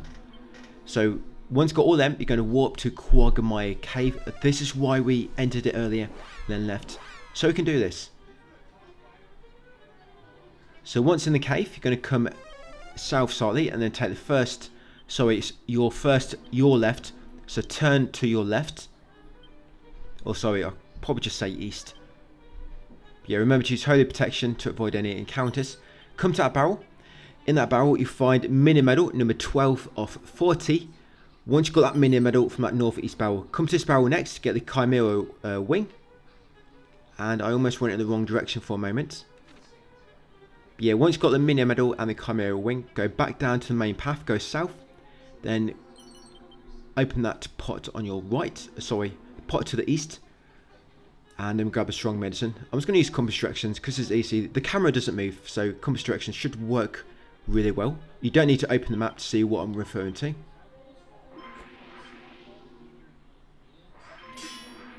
So eventually trigger cutscene as you make your way further along the room. After cutscene, you then want to make your way to the southeast corner. There'll be a chest. In that chest you'll find the Iron Lance. And then go through the southwest exit, guys, to get back outside. Yes, into the eastern area of the map. So again, use holy protection so you don't trigger any battles, or Padfoot depending on how high level you are. Padfoot will be 8% chance of battles, 8% chance to avoid battles no matter your level. But holy protection, if you're really high level, you'll avoid all battles in that area. The enemies are really weak. But you want to come to the secret spot next. So from where we exited the cave, go southeast and then south and then west around the mountain. In the secret spot, there'll be 2 barrels in the centre and 2 hidden spots. So in the 2 barrels, you're going to find Seed of Agility and Coagulant times 2. And in the hidden spots, you're going to find a edged boomerang and a garish garb. That edged boomerang, you want to equip it because it's a better boomerang than the current one. And then once you've done that secret area, head outside, guys, and make your way east to that secret spot. In that secret spot, you're going to find Strong Medicine and Seed of Luck. And then from there, we're going to go south. And then northwest around this mountain and into Remilda. Yeah, go south and then kind of west and then north into this town here. This is the next area we need to visit as per the story. So just come inside, you trigger a cutscene and you'll automatically be put inside a house.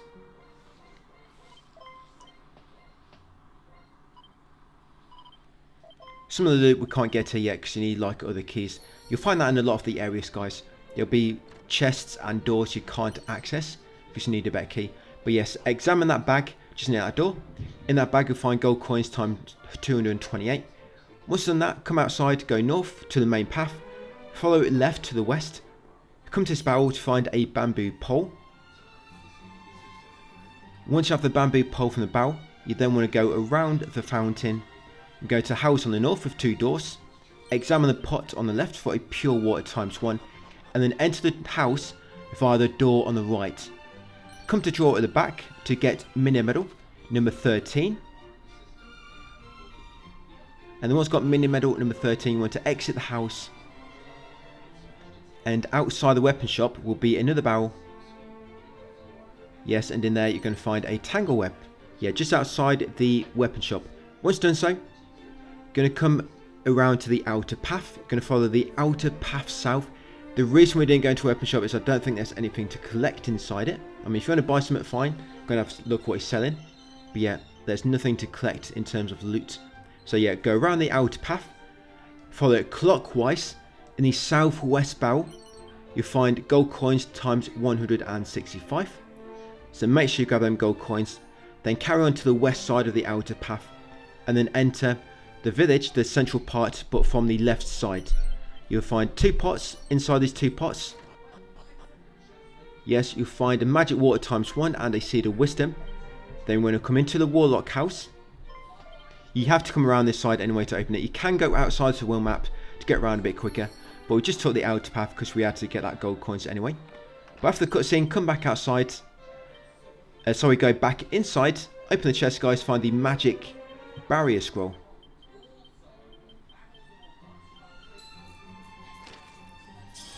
Yeah, I'm just going to use it in order to learn that new spell. And then we can just use zoom quickly to warp to the entrance a bit quicker. Or just keep going left to get outside, guys. But yes, I'm just going to highlight that area on the map and hold triangle to warp to the entrance. Okay, so we're going to make our way to the next kind of like dungeon. And then once we get there, we're going to head inside to create an autosave. Come back outside and we're going to farm kills for 10 minutes, guys. Because this will be the end of the video. So once outside, go southeast. There will be a sparkling spot. You see this forest, it's normally just in the left side of it. There you go. A sparkling spot with antidotal herb, medicinal herb times 1 and a seed of wisdom. From there, you want to go south to the cave where the objective marker is, the OM. So like I say, head inside, then exit, create an autosave. If you want to do this somewhere else, you can do. Just use zoom and warp around to find a better spot, guys. Like I say, you might want to farm the very start of the game near Tantegel Castle because the enemies are a lot weaker there and you'll consistently win every fight in 1 turn, making it go a bit quicker. But like I say, you will not get hardly any experience. So this can be a good spot. So just come outside, shortcut whistle, and just keep using it. And just spam the edge boomerangs quickly to get rid of the enemies nice and quick. That's all you got to do to do that quickly. So that took, what, 2 or 3 turns? Most of the time, I'm in here at the level I'm at, level 26. It will normally take 1 turn, but sometimes it will take 2 or 3. I mean, just then it took 1 turn. But you get a nice chunk of experience in this spot. So again, whistle. Spam attack. Whistle, spam attack, whistle, spam attack, and just keep doing that. I do go up 2 levels now. Like I say, I farm for about 10 minutes, which you can get about 6 kills if you're doing the very earlier spot near Tantegel where the enemies die in 1 turn. You get about 6 kills there per minute, but here it's probably going to be about 1 kill per minute, just because sometimes the battles go on a little bit longer. But yeah, if you do 10 minutes every episode, that's going to end up being, you know, like an extra 500-600 kills altogether by the time we got platinum, which is probably going to be about 6 hours, I think. Not platinum, but I mean by the time we've done Dragon Quest 1. It might be even be 5 hours if we're lucky. But yeah, we've done Dragon Quest 1 and then Dragon Quest 2 Remake. So I went up to level 27. I also went up to level 28. So I just wanted to show you that I did go up 2 levels, just so you know where they come from and what spells I learned. And then once you're done inside, guys, so head inside, like I say, farm for 10 minutes, come back into Cave of the Dwarfs, and then that'll be it for part 3. So thanks for watching, and I'll see you on part 4 tomorrow. Welcome to part 4 of my Dragon Quest 1 Remake, complete 100% walkthrough. We are currently in the Cave of the Dwarfs, guys. I'm going to continue by going forward, go left and enter the first red door you reach. Come through and go to these 2 pots to the north, grab the Chimera Wing and the medicinal herbs from inside them, and then go down the nearby nearby steps. Once you get down here, you're going to go kind of south and then southwest. On this far southwest corner, you find 3 barrels, loot all of these.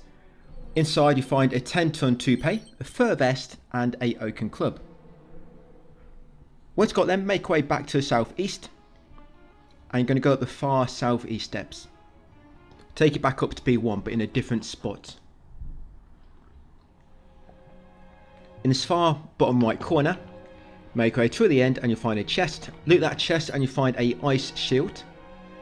Once you've got the ice shield, use zoom or evac to just respawn back at the entrance and then go back inside. Just a quick way to get back to the entrance, as opposed to just retracing all your steps to get back here. Now go through the front door, go right, and go down the first steps you reach, shortly on your left. These ones here. You want to go north from here, go north to the far wall, and then follow it to the right. And it'll take you to 2 pots. Loot these 2 pots, and you'll find twitching powder ×1 and a dye almond ×1. Go back towards steps, but now go past them and take the opposite path to the southeast. Follow this path all the way to the end, and you find another chest. This chest actually has a cannon box enemy inside, so I wasn't going to loot this chest because it's just an enemy, and it's kind of random if you get an item at the end of it or not. But I thought I'd show you guys because it does show up on the map when you use the nose for treasure, and if I don't collect it, you're going to be thinking I missed one. So yes, these do count, even though it's just an enemy, they do still count as technically a chest on the nose for treasure spell when you use it. So they die quite quick anyway if you're on easy difficulties. But yeah, once you loot that chest, if you did want to do so, walk back to the entrance again to get back a bit quicker. Go back through the front door, go through the door in front, go right. Now go past some steps we went down earlier. Yes, go straight past them. And you want to come first door in the corner, the red door. Unlock that now that we've got a thief key, of course. In this room, on the far east, loot that barrel to the north. Inside you'll find some magic water, and then go down these steps nearby to the east, back onto floor B2. Down here, you want to go left slightly, then go up. You want to go up these far northern steps. It will take you to a small room, and inside is a chest with the miracle / scroll. Of course, you need all scrolls for a trophy, so we've got to get all them at some point anyway. So yeah, miracle / scroll. Once got that, go back through. Go back to recent fork, go left, loot that pot for some strong medicine ×2. In this part, you're going to go north past the next set of steps. Yeah, go to the far wall and loot them 2 pots for some gold coins and a seed of defense. Once got them, you're going to go to the south between this kind of water, this ledge at the end, and there'll be a hidden spot on the floor. Just move around on that hidden spot until you see it interact, and then take the ruby wristband. Once you've got that wristband, go down steps to the right, to the left, and then in this room, go south. Remember to keep that holy protection active so you don't trigger any battles. And loot that chest down there, guys. That's a mini medal. So that one should be mini medal number 14 of 40. Yes, 1 for mini medals, which you currently have. Once you've got that, go up the northwest steps. I think this is the final time almost. Yeah, because the dwarfs have like a little den, but it's right in the middle of the cave, but we're almost there. So on that floor, just go across the steps to the right, go down them. Now we're near the north part of B2. Come to this chest. In that chest you'll find the Undead Undoer scroll. Once you've got that scroll from that chest, make your way north and go through this far door, guys, to go down again to B3, and you finally found the dwarf's home. In here, you want to go left past the counter first. There'll be 2 pots. Loot them 2 pots. Inside, you'll find Seed of Stamina and Extract. Once you've got them 2 items, go into the far northwest room, the bedroom. Loot the drawer and the wardrobe. Inside them, you find a iron lance and some oomph, a powder, so it's called. And then talk to this NPC sleeping for a cutscene. I'll just use some 2 scrolls I found earlier, and of course all my seeds. So yeah, make sure you talk to the NPC afterwards, guys. The dwarf craftsman, I think his name is.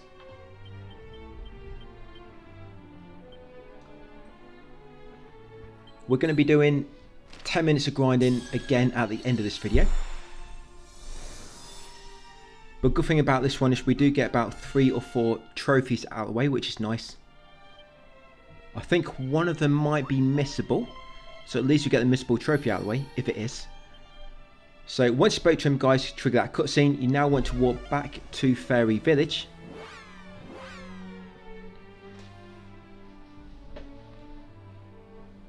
Of course, we did unlock this earlier in the game.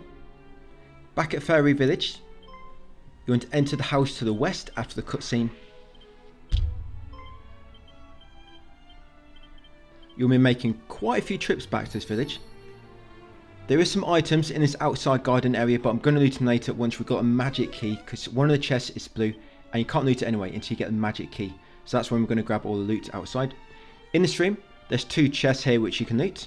So you've got Crackle Scroll in one of them, and the other one contains a fairy foil. And in the far right bookshelf,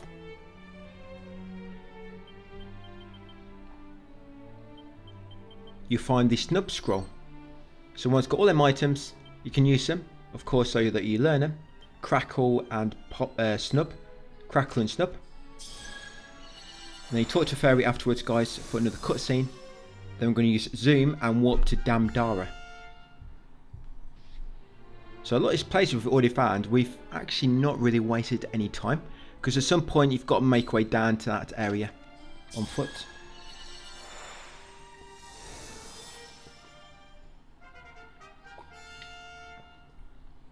Right, we're good to go, I think. So let's talk to the Floral Fairy.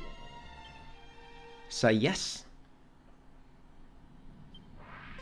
Get a little cutscene about the princess.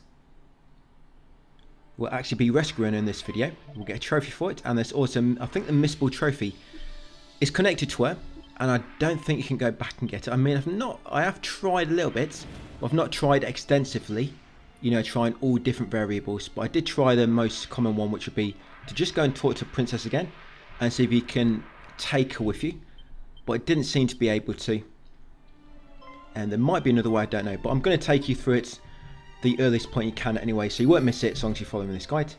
So after the cutscene, as I say, warp to Damdara. That should be to the southwest, where we could that really strong knight, and also got the Padfoot spell. So you're going to head outside, and now we're going to go southwest. Use Holy Protection, so don't trigger any battles. There will be a sparkling spot coming up. There it is. It's kind of like, I think it's more west than what it is south, but it's more or less southwest direction. So once you loot that sparkling spot, come into the woods to the south just from it. These 3 here are hidden spots, and they can be quite hard to find without Snoop. So you got that spot there, guys, that hidden spot. You'll see interact, take the stealth suit. Your second hidden spot in this area, so it's near the middle, just to the left of that middle tree. And there it is. So in that one, you've got a mini medal. That's medal number 15 of 40. Then to the southwest, it's your third and final secret spot, hidden spot in this secret area. And there it is, 2,500 gold coins, which is quite a lot to find, because we normally find like a batch of like 40 or 53, for example, or 69. But yeah, there we got 2,455, which was a good stash of gold to find. But leave your secret spot afterwards, go west and then south. Come into this area. This is the Field of Flowers. then what we want to do is grab the 2 flowers here. So I'll grab this one nearby first, the Wake Robin. Then when you take the second one, you also get a third one automatically during the cutscene. So grab the Wake Robin, then go to the northeast and grab the Glimmer Grass.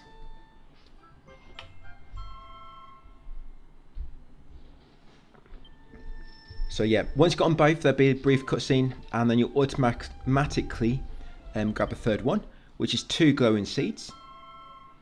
Once you've got them, we're going to walk back to the fairy village. So zoom, fairy village guys, and just walk back there. Once you do walk back, there's going to be a cutscene and a boss fight almost straight after. It's quite an easy boss fight, it's more like just some normal enemies. You've got a Knight Errant in the middle, and then you've got 4 Dark Skeletons. So as you see, if you try to target some specific enemies, it's not mega effective. You really want to use probably a boomerang, so you get them all at once. Of course, this is going off the basis and the assumption that you're playing on the easy difficulty. If you're playing on hardest difficulties, you might have to change up your strategy a bit. Remember, the Fairy Flute, if you use that on enemies, it can put them to sleep. Yes, it doesn't work on every single enemy, but it can be good, so it's like an infinite use as well. So I'm just going to keep using my edged boomerang, take them all out. Right, got them all. So once you beat them, you'll get 700 experience and 300 gold coins. There'll be a cutscene, and you're going to get Sun Up Syrup times 2.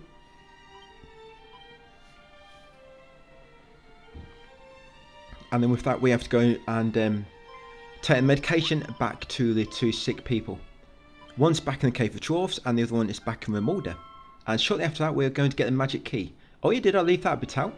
We're going to get a magic key in this video, which will allow you to open blue doors and blue chests. So we're going to warp to Cave of the Dwarfs. Next, you will automatically go straight down into B3, which is nice. If you want to go back into front entrance, you have to exit by just like using zoom to warp to the entrance, and then you can just come back in that way. But yeah, when you warp directly there, it always take you here normally to begin with. So you come to the far northwest room, talk to the NPC in bed, give them medication, the Sun Up Syrup. He'll be mega pleased, and he'll get up because it heals people really quick, and that's that part done. But before we leave, we want to head into this well to the west, come down into the well, then go east, and we want to grab the Wellspring Crystal over here. If you don't get it now, you're going to have to come back at some point, so you might as well get it now at the earliest opportunity. And once you've got that Wellspring Crystal, next up we want to warp to Remolder. Once we spawn in, there's going to be a cutscene automatically.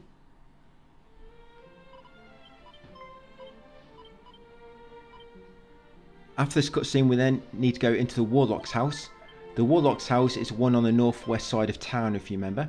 So a quick way to get there when you're in this side of town, instead of walking all the way around, you can evacuate the town, so you're back on the world map, and then go around the town. Because it's a bit quick on the world map, because of course the town is smaller. It will give you the princess necklace. Later on we give that to a princess and then get it back again. But yeah, so after the cutscene, I'm just going to warp to the entrance of the area to get back to the world map a bit quicker. Just save a few seconds.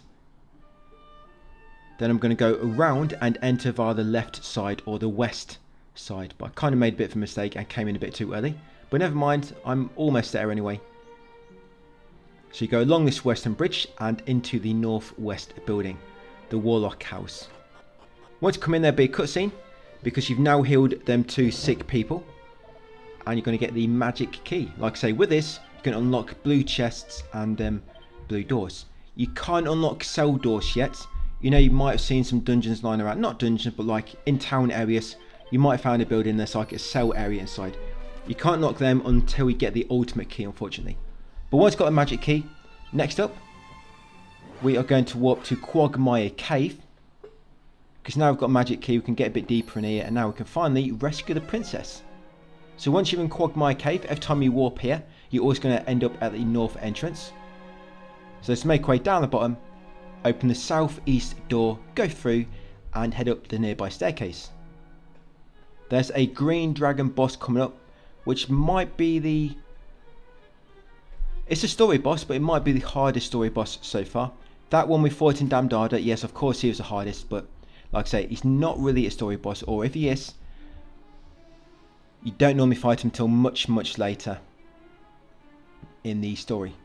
Of course, we fought him a bit earlier, just get loads of free experience. But once you come down the steps into B2 in Quagmire Cave, take your first left and loot the chest at the end to find a special medicine.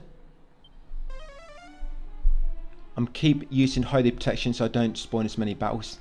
That's why you're not seeing me getting as many battles, because I'm quite high level, and that'll make it so anybody lower than me will not be able to fight me. And then once you reach this fork, where there's 3 different paths, take the path on the left to begin with, and at the end here you'll find something sparkling. You have to take the Moonbeam Dew. Once you've got a Moonbeam Dew, you're going to go back to the fork and then go right. Yes, I'm pronouncing that in a million different ways. Yeah, back at the fork, you want to take the path on the right, but carry on following it north. At the next fork, go left. There'll be a chest in a small little pond. In that chest, you'll find a madcap. As soon as you see that hope protection wear off, guys, trigger it again. Unless, of course, you're trying to trigger battles anyway. Now you're going to make way to the far northwest corner, and you'll find a chest with a mini medal. This mini medal number 16. 24 left to get, so almost halfway with the mini medals. Go back to recent fork. Now go down, loot that chest. That's actually a canny box.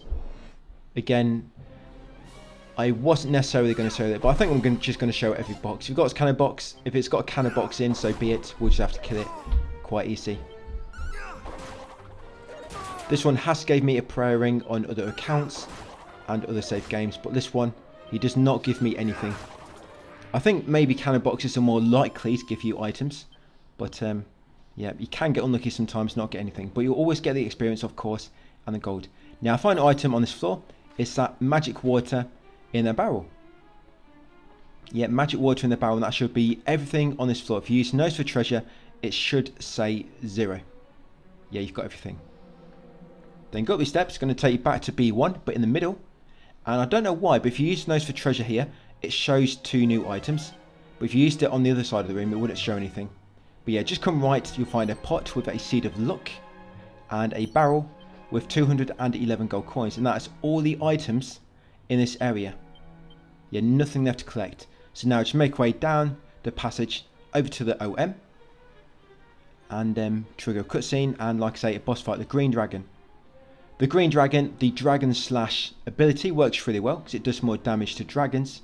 You can get some weapons that do more damage to dragons, but I don't really have to min-max too much because I'm on easy difficulty. Yep, interact with that mist. Get a bunch of cutscenes.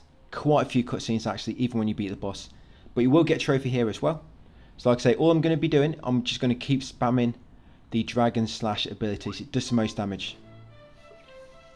The edge boomerang isn't far off, but the Dragon Slash will just save me probably about 5 or so attacks with the amount of extra damage it's going to be doing over the course of the fight. You have some dialogue choices here. You have to pick yes to begin with and then pick no. Don't worry if you do pick the wrong one, so you'll eventually have to pick the correct one. So it's yes to begin with and then no on the second choice. Thou art no illusion. And this is the Green Dragon.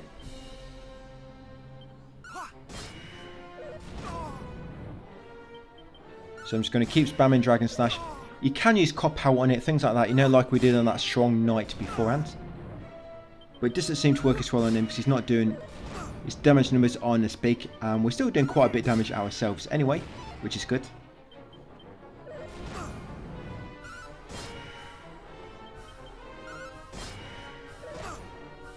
So that's me, just going to keep spamming the same move. One hit wonder.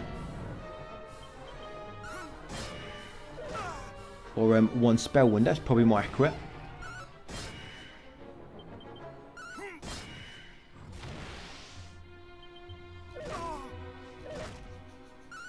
But yeah, once you beat him, there'll be a bunch more cutscenes.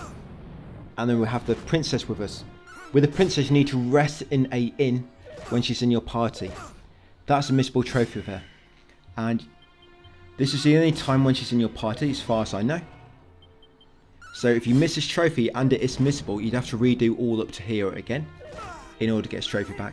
But if you're just going cracking on with the story and not looting anything, you could probably get through this really quick. You could probably get to this part in about an hour. Yeah, if you're just doing the story and not doing any collecting at all.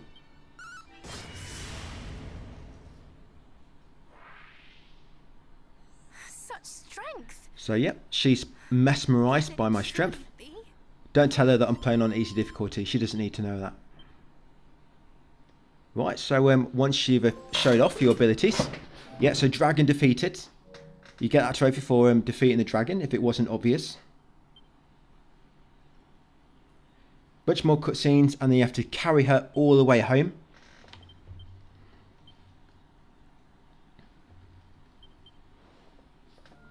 The power of the... Yeah, that's a photo of her womb. Right, so once you're done, so we're going to warp to Tantegel. And we're going to go inside the inn. So just open the map, guys, and warp straight there.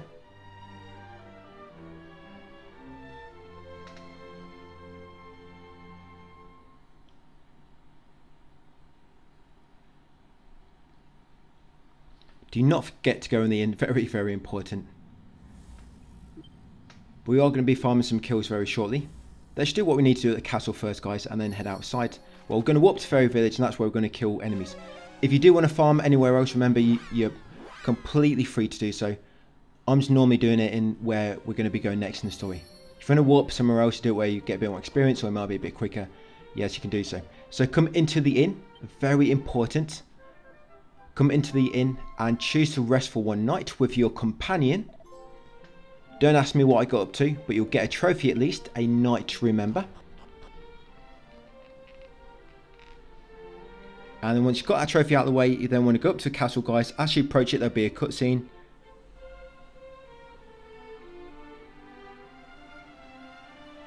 Not one, but quite a few cutscenes.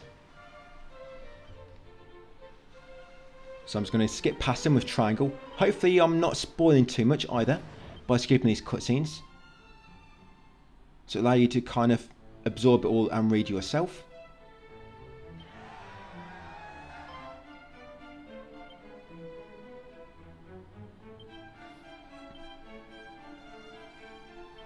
All the loot in here, by the way. We can get most loot now, but there's still one room we can't access because we need the ultimate key. So when it comes to grabbing all the loot in this area, I'm going to wait till they get ultimate key, guys. There is a sunstone we have to get from an old man in the castle region. But I'm just going to wait until we get the ultimate key. So we don't need it before that. We'll wait to get the ultimate key. Then we'll come back to castle. We'll grab all the loot in the castle. And we'll also grab the sunstone at the same time from the old man. That's how I think I'm going to do it. So once get control back briefly. Do not go down the steps. Just go behind the steps. Go past them on the side to get outside to the battlements. Once outside on the rooftop, go to northwest to get a pot with 32 gold coins inside. Then go right up and to the far northwest corner. And up here will be 2 barrels. Yes, and in these barrels you'll find a medicinal herb and seed of magic. Once got them, go back down and talk to the princess. She'll give you the princess's necklace back again. And you'll get another trophy, guys. Then at this point that'll be it. We're just going to warp to Fairy Village. Ready for part 5 and do a bit of farming.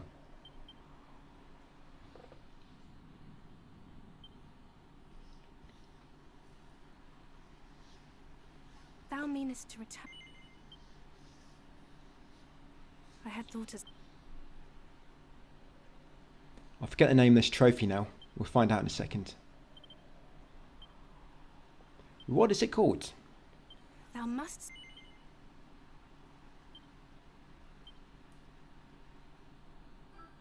But yeah, that's a princess necklace back.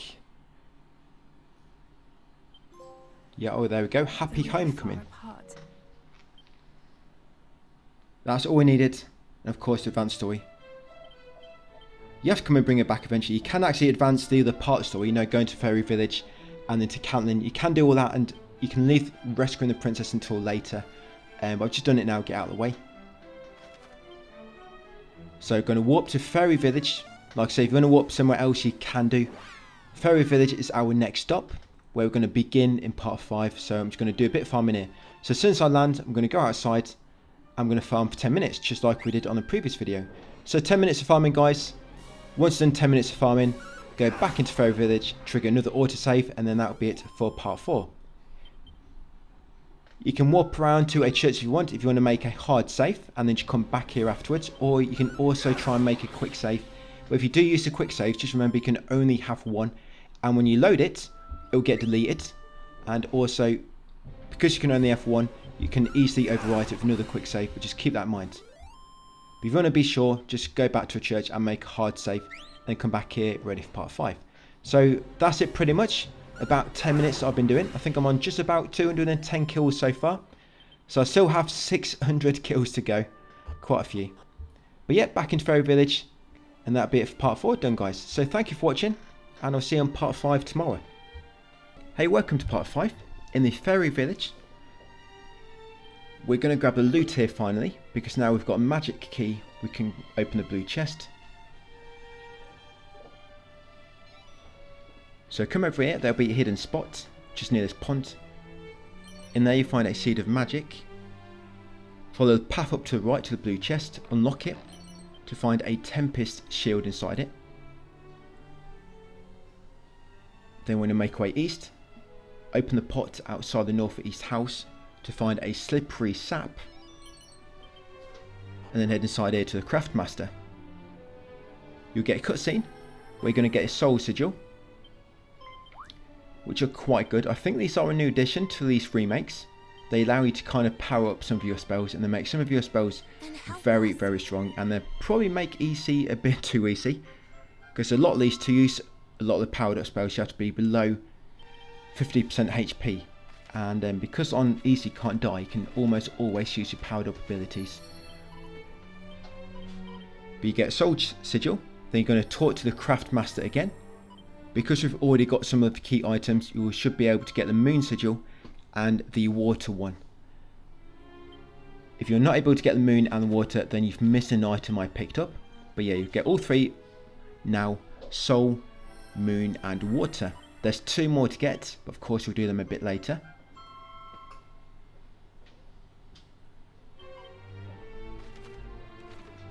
And then once you've done all that, just going to grab all the loot in the room. You can ask her about all the dialogue options as well.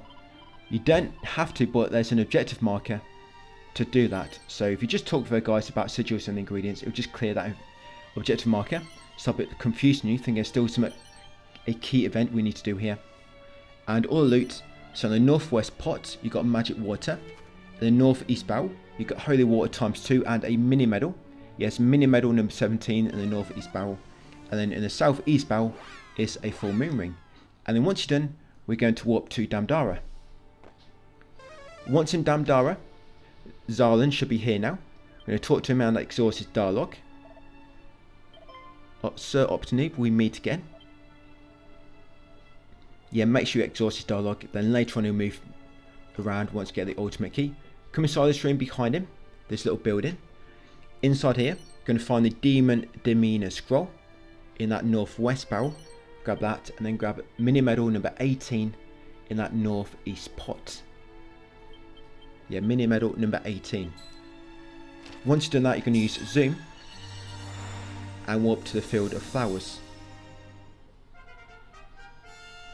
You can use some scrolls as well and any seeds if you've not currently done so. You've got any waiting in your inventory. Yeah, field of flowers. And from there, we're going to head outside and then make our way southeast.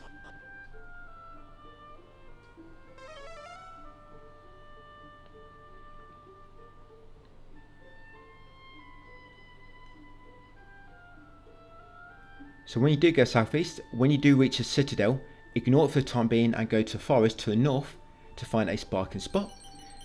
That sparking spot will give you gold coins, 173, the oomph powder and the asbestos earrings. Yeah, they are pretty bad for your health.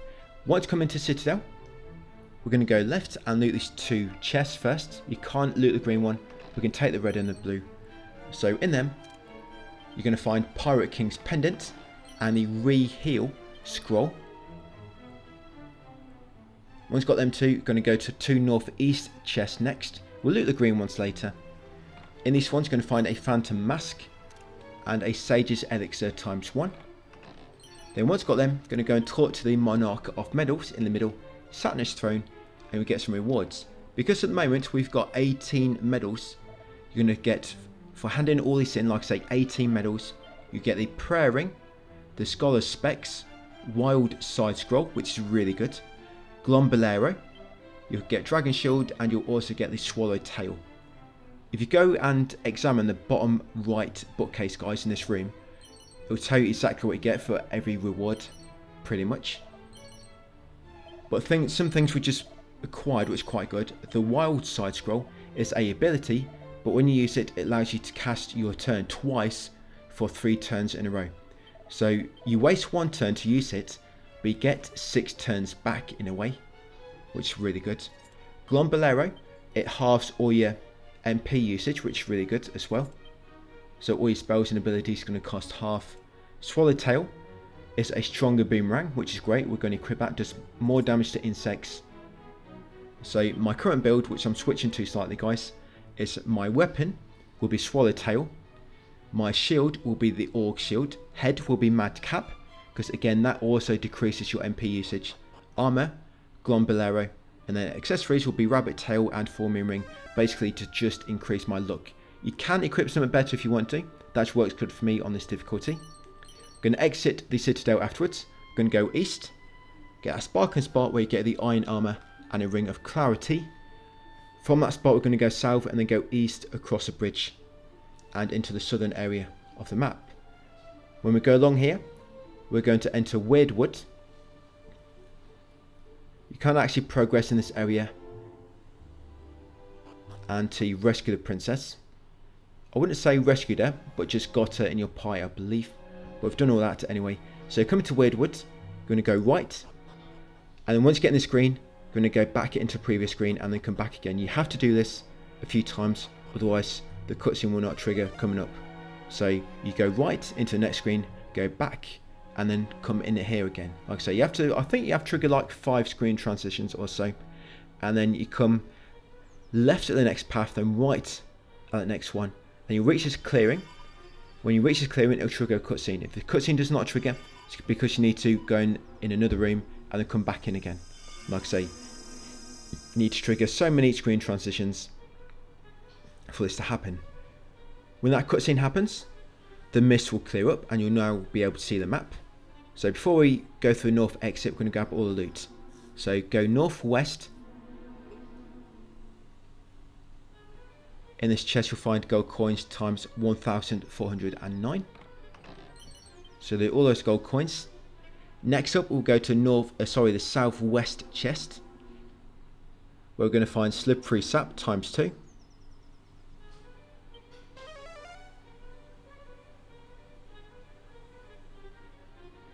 Yeah, southwest chest.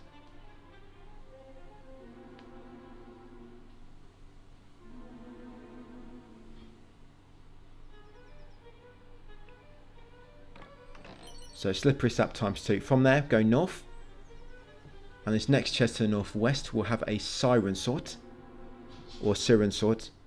However you want to pronounce it. So that's the next one. There's one more to go. And that's southeast. We do actually have to come back through here later. So I could have probably grabbed some of this loot. But I'm just grabbing it all now, so get it all at once.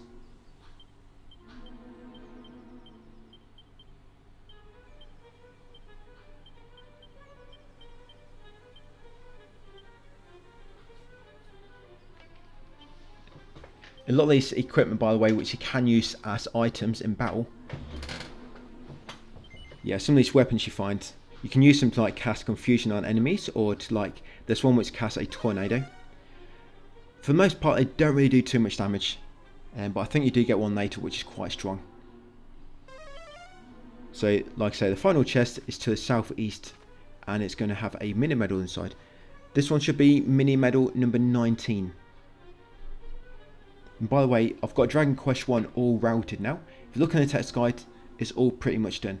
So although the videos are not all live yet for Dragon Quest 1, the text guide is pretty much all done. And of course I've got to do number 2 next. When it comes to farming, by the way, because I've actually got the first one done a lot earlier than what I expected, 10 minutes of video is not going to cut it. You're going to have quite a bit of grinding at the end.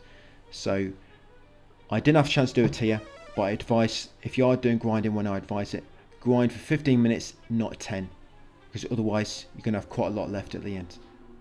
But I'll come back to that when we get to grinding near the end of this vid. So now once you've got all the loot, go through the northern exit. Once in here, head forward to the exclamation marker. Trigger a cutscene and a boss fight, but a very, very quick boss fight.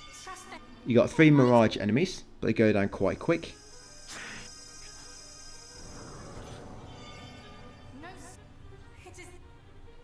You get 2,000 experience, not a lot, so you can tell that they're quite weak.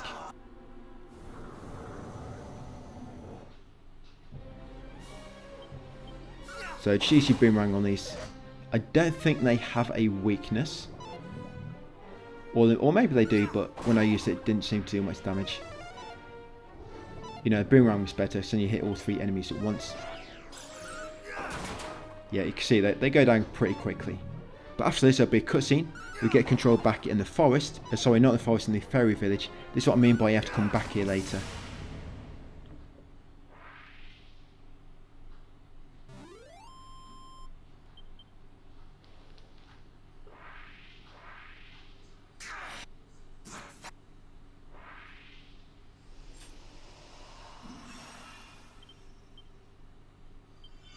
Tis an almighty. Thou.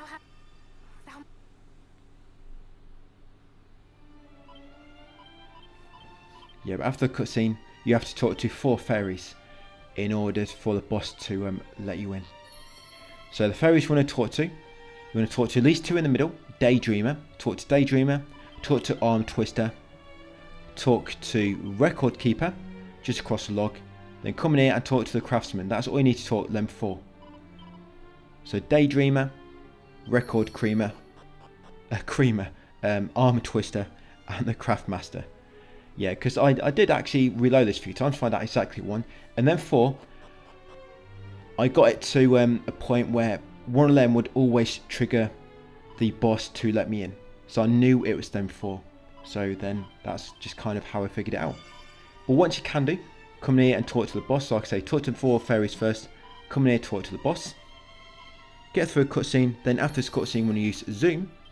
And zoom over to Weirdwood. Back over there.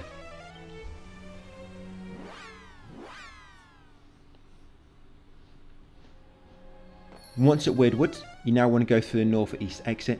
This is what I mean by we are going to come back here later. So, but I've got the loot out of the way.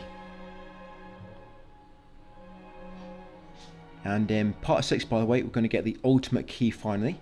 With the ultimate key, you can basically access everywhere, almost unlock everything. Yeah, that'll be in tomorrow's video. The ultimate key is very, very close to being acquired. Once in this part of Weirdwood, in the northern area, we're going to go right and go to northeast corner. We're going to grab the Undying Flame. This is one of the items you need to get the sigils. There's 2 more to collect. So we've got this one, the Undying Flame, and I think it's the Stardust we need. That'll be in tomorrow's video. You can take this back to Fairy Village if you want, once we leave this area, and unlock a new fast travel point. Or you can just do it when I do it a bit later, guys, in part 6. So once you've got the Undying Flame, come back to the middle intersection, go north. Along here will be another chest. Inside here will be the Focus Pocus scroll. Once you've got that scroll, now make way to the southwest chest. This is actually an enemy, so loot it if you want. You don't have to. Just got a cannon box enemy inside it. So killing this, you'll get 455 experience and gold coins times 138. You may get an item after beating him, like I do. I think these cannon box enemies have a higher chance to drop items. Yeah, so I've got a prayer ring. Like I say, it's up to you if you want to kill him. I'd like to show where they are, because when you're looking for treasure chests and you're using the Nose for Treasure ability, it can kind of confuse you thinking there's one left when it's actually just an enemy. And the final one to the northwest will be the Thief's Turban. Once you've got a Thief's Turban, exit the Weird Wood to the north, guys, to get back to the world map finally, but the north side. From here, we're going to go east.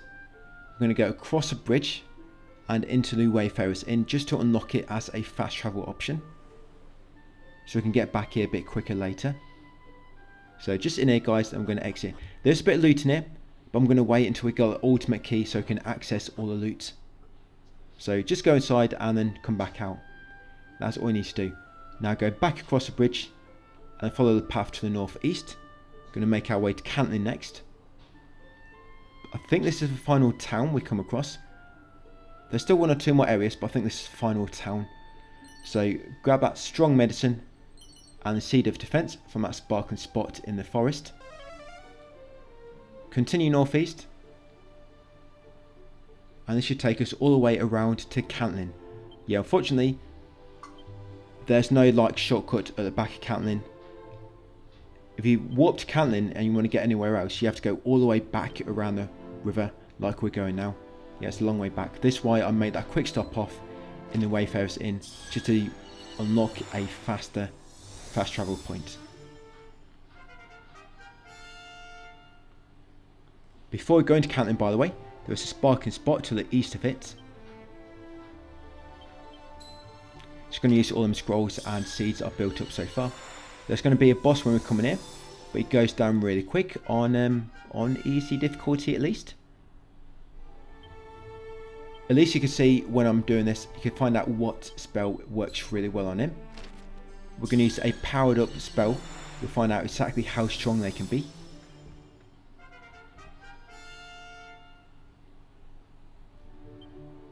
Most of the spells and abilities, you have to be below 50% HP to use them by just holding square. It gives like a powered up version, but suddenly you have to either use Focus Pocus, that has to be active, or you have to use Re-Heal. Either of them have to be active in order to use your powered up skills on some of the others. The majority, yes, you have to be below half HP.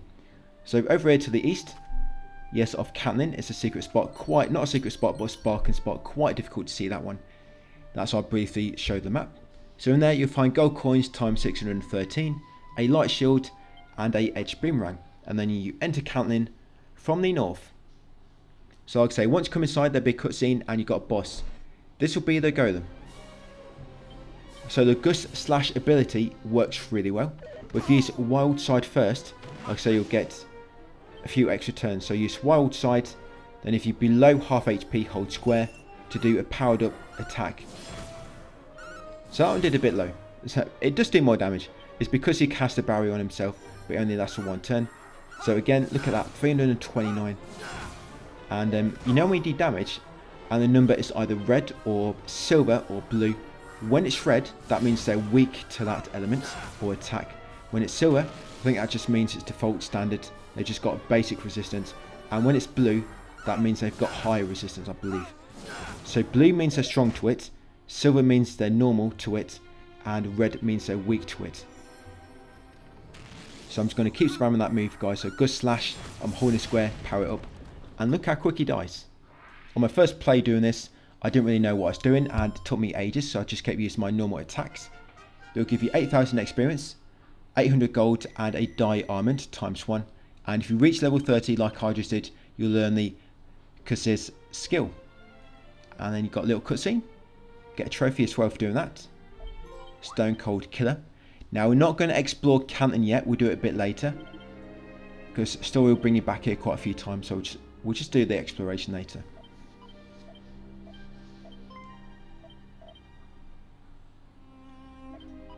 Next step is to get that bridge repaired.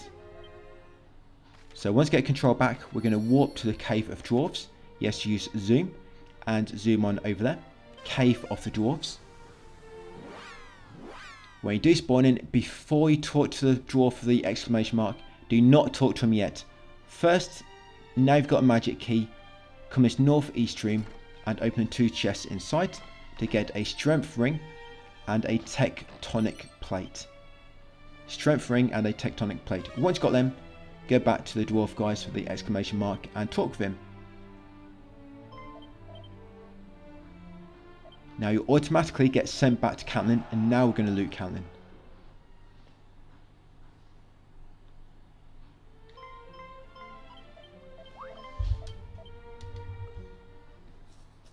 Doesn't take too long to do. There's some that you can't get yet, so if there's a building I missed, anything I forgot, it's because, I mean, if we're talking about the northeast building in question, yes, there's a ultimate chest at the top there, so I'm going to loot that building. We've got the ultimate key, so you can grab a mini medal at the same time. So once you get control back, enter the inn behind you. Inside here in the northeast chest will be a magic water ×2, and in the wardrobe will be a pair of soiled box shorts. Grab them guys and then exit the inn. Next up, outside in the northwest chest is a whopping 31 gold coins. Take them before somebody else nabs them. Once got them, you're going to come towards the northern weapon shop and take the holy water ×2 from a pot outside. Then once got them, you're going to come inside the western building. Inside here, grab a seed of wisdom. I almost said seed of western. Yeah, a seed of wisdom from the northwest pot. Go upstairs, come to 2 wardrobes at the back. Grab the iron armor in the northern wardrobe. Grab the attacker scroll from a wardrobe as well. And also grab the more heal scroll from the 4th bookshelf on the left. So upstairs you've got iron armor, attacker scroll, and the more heal scroll. Once got all them, exit the house. Come down the left side of this southwest building. Yes, this dark alley on the left. And there'll be a hidden spot with a 2-leaf clover inside it. Yeah, that's where we am. So that hidden spot, grab a 2-leaf clover. Important, we need that clover for later to craft something. Once you've got that, come over to this pillar near the middle of the map. In that pillar will be a pot, grab a medicinal herb ×3, and then come inside this southwest house. In this house, open the 2 wardrobes to find chainmail and hardwood headwear. Next up, head southeast. We're going to enter the weapon shop, but we're going to enter it via the door on the right. You're going to loot the 2 pots on your right as soon as you come in to get unsealant ×1 and a seed of luck. Come to these 2 wardrobes to get a leather suit and oomph powder. Once got them, exit. In this barrel on the right will be Wayfarer's clothes. Come to these 3 graves over here next. Enter out the grave on the right to find a hidden spot containing mini medal number 20. Yes, mini medal 20 on that 3rd gravestone. And then that's all we need to do here. But on the way out, we're going to talk to priest guys and make our save.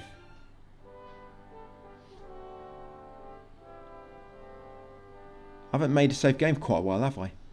I've just been going by quick saves and auto saves.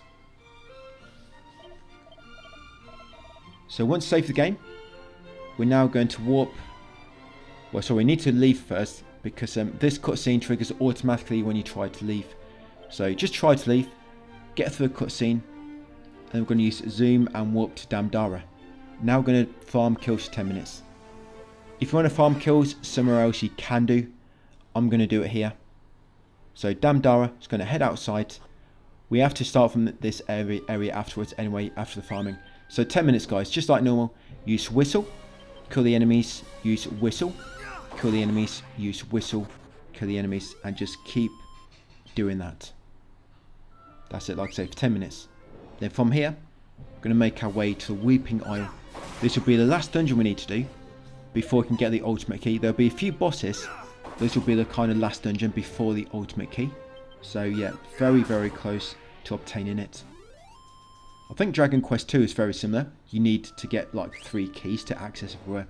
Same as number 3, the 3 remake. But I think that has 3 keys as well. So yes, 10 minutes. That's me, 10 minutes done.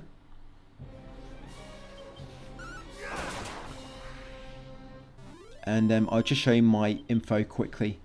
So now, how many levels I went up. Do I show you? Or do I not? So I'm just heading back inside and then exiting to trigger an autosave. Right, so holy protection. I guess I'm not. I'll probably show you at the start of the next video, guys, or just before we finish this one. So once you're done, like I say, farm for 10 minutes. You're going to go south from Damdara, then go east, past the water, and now we can go across the bridge, which has finally been repaired.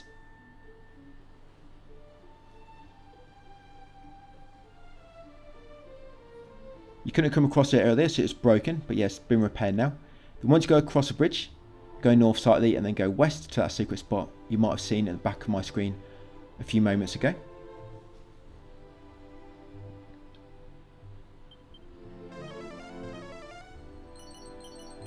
In the secret spot, you'll get an antidotal herb ×3, a Jeeper Creeper ×2 and a dye almond. Once got them, go northeast. A bit later as well, some new secret spots appear around the world. I don't know why I've done this. I don't think they did this on 3. Yeah, new secret spots appear, and if you go and loot all them, you get some really good loot. One of them has the duplicate, which makes it so when you do a spell, you cast it 2 times, and if you combine that with Wildside, you actually have 4 ghosts in a row, which is really powerful. And the second time you use it, it also does not consume MP, which is really good. But once you get into the sandy area, guys, between the mountains, take the first path on the right, you'll come to a sparking spot, grab a magic water and a chimera wing. Once got them, go back to Fork and take the next path going northeast. When we get to the next branch, we're going to go left. You can go right, it does take you to a dead end with sparking spot, but you need the ultimate key to get the green chest in that sparking spot. So we're going to go to that, secret spot I mean. We're going to go to that secret spot later. Like I said, if you go now, you're just wasting time because you're going to have to go back to it later anyway to get the green chest when you got the ultimate key. So come back to that a bit later. So at that fork, just go left, continue following it north. It'll bend around to the west, and we're going to enter the Weeping Isle, guys. That's where we'll end this video.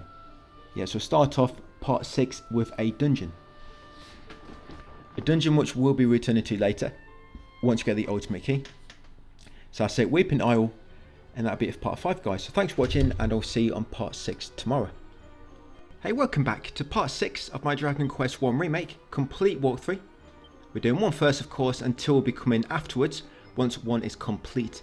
And when it comes to grinding, by the way, it's not actually as bad as I thought. So I kind of made a bit of a mistake with it. It's not 800 battles, it's 800 kills. So it actually comes a lot quicker than what I expected it to, which is nice. I think I'll pop that trophy either at the end of this video or the next one. But currently we're in the Weeping Isle. Just come to the first fork, go right, loot that chest to get a hex tract ×1. Return to the fork and take the remaining path. Once you get this kind of like open in section, go down and then go to your left. Loot that chest for a musk ×1. And then this chest in the far corner, it's not a chest but it's a hidden spot. Examine that hidden spot to find a zombie male. Once got the zombie male, we're then going to go north to this hidden spot. Examine that to find a choker.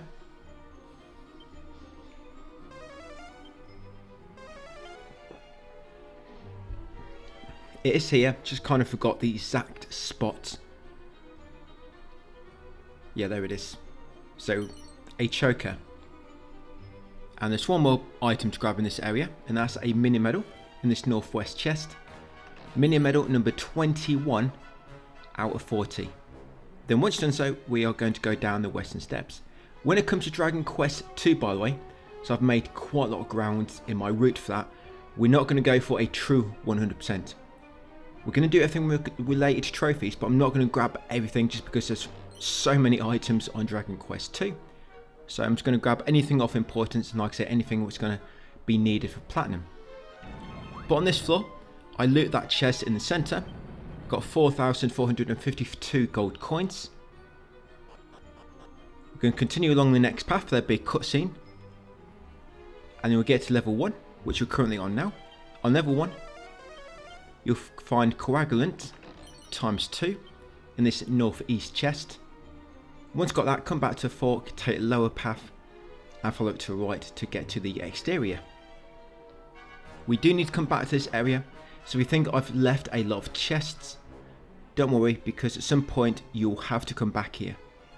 So I'm just saving a bit of time and a bit of backtracking by just going to the chest a bit later on when we've got the item we need to unlock every single chest. Because one of them, if you go there now, you will not be able to unlock it. And the game wants you to come back anyway, because there's kind of like a key item in that chest. So carry on a bit more. When you get to this area, back in level 2, take the path on the right. You get a seed of magic in that chest there.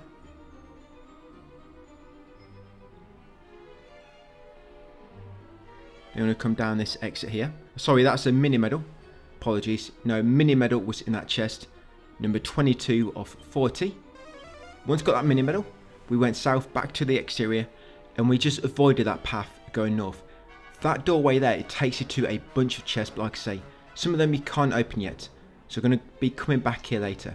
Just go all the way down the steps, go down the exit at the bottom, make our way into this room. This one item here, this is where the Seed of Magic is. It's just to the right here, in this hidden spot. One Seed of Magic, continue on to the north, and you'll get a boss fight. There is some chests up here as well, but unfortunately you can't access these ones yet, because straight after the boss fight you get transported somewhere else. So that's another reason why you have to come back here, so that all these chests behind the boss.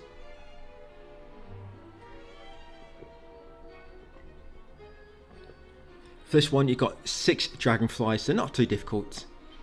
So just be a normal thing. Just keep using my normal attacks. So why are you doing this? Yeah, so Dragon Quest 2. I've routed out the whole story. Everything what needs to be done. Just to, you know, for story progress. And some misc trophies along the way. And I'm going back through it now and just adding all the kind of items we're going to be grabbing as we go through. There's such a bigger map on Dragon Quest 2 compared to this one. Yeah, the map is massive. And you get a boat as well later. You don't get a flying ship, unfortunately, but you get the boat. And I'm not sure if it's on the original or not. We can actually dive underwater now. And it just it almost doubles the size of the map. Because you've got a land, which you have to explore. But then once you unlock the boat and the diving ability, you can dive down. And it just adds much more ground cover in terms of exploration. So that's why I've just decided to kind of skip most of the stuff we don't really need. But anyway guys, once you beat the boss, you'll be back in Galen after the cutscene. Now we need to go down to the objective marker at the 3 gravestones. And there'll be another cutscene. There's not really much post-game content in this one either. All the post-game content's been put in Dragon Quest 2. It's quite a lot in that one, but yeah, there's not really much to do in this. Once you've completed the game, that's it. You can move on to number 2, pretty much, as long as you've kind of done everything else already, which we are going to do. Yeah, last thing we're going to do, guys, is complete the game in Dragon Quest 1. Then we can go straight on to number 2. After the cutscene and you get control back, in the inn, you're going to use zoom and warp to the fairy village. Once you come in here, there'll be another cutscene straight away, followed by a boss fight. This boss fight will be 2 dragon zombies. A quick way to kill this one is to use wild side and a charged up dragon slash. Of course, you can't charge it up unless you're below 50% HP. So they're going to have to knock me down a bit first. Yeah, wild side, so you can cast twice for 3 turns. And like I say, dragon slash ability. There you go, does a lot of damage. We'll do a lot more once it's charged up. And I'm below half HP now, so we go. I'm going to charge it by holding square. And do massive damage.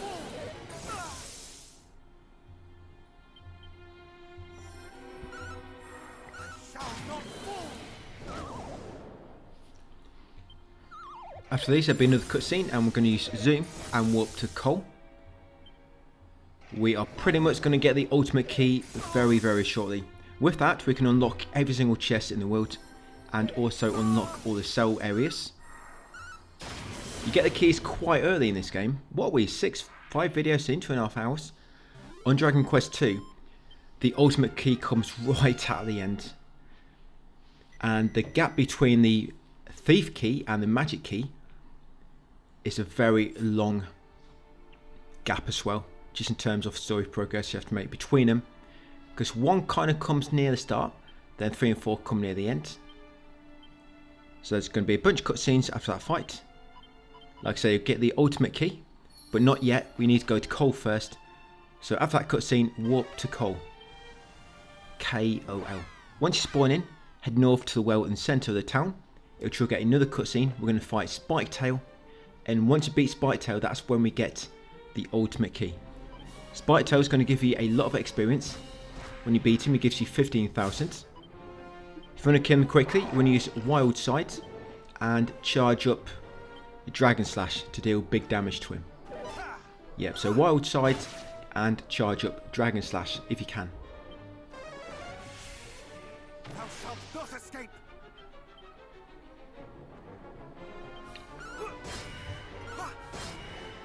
Not today.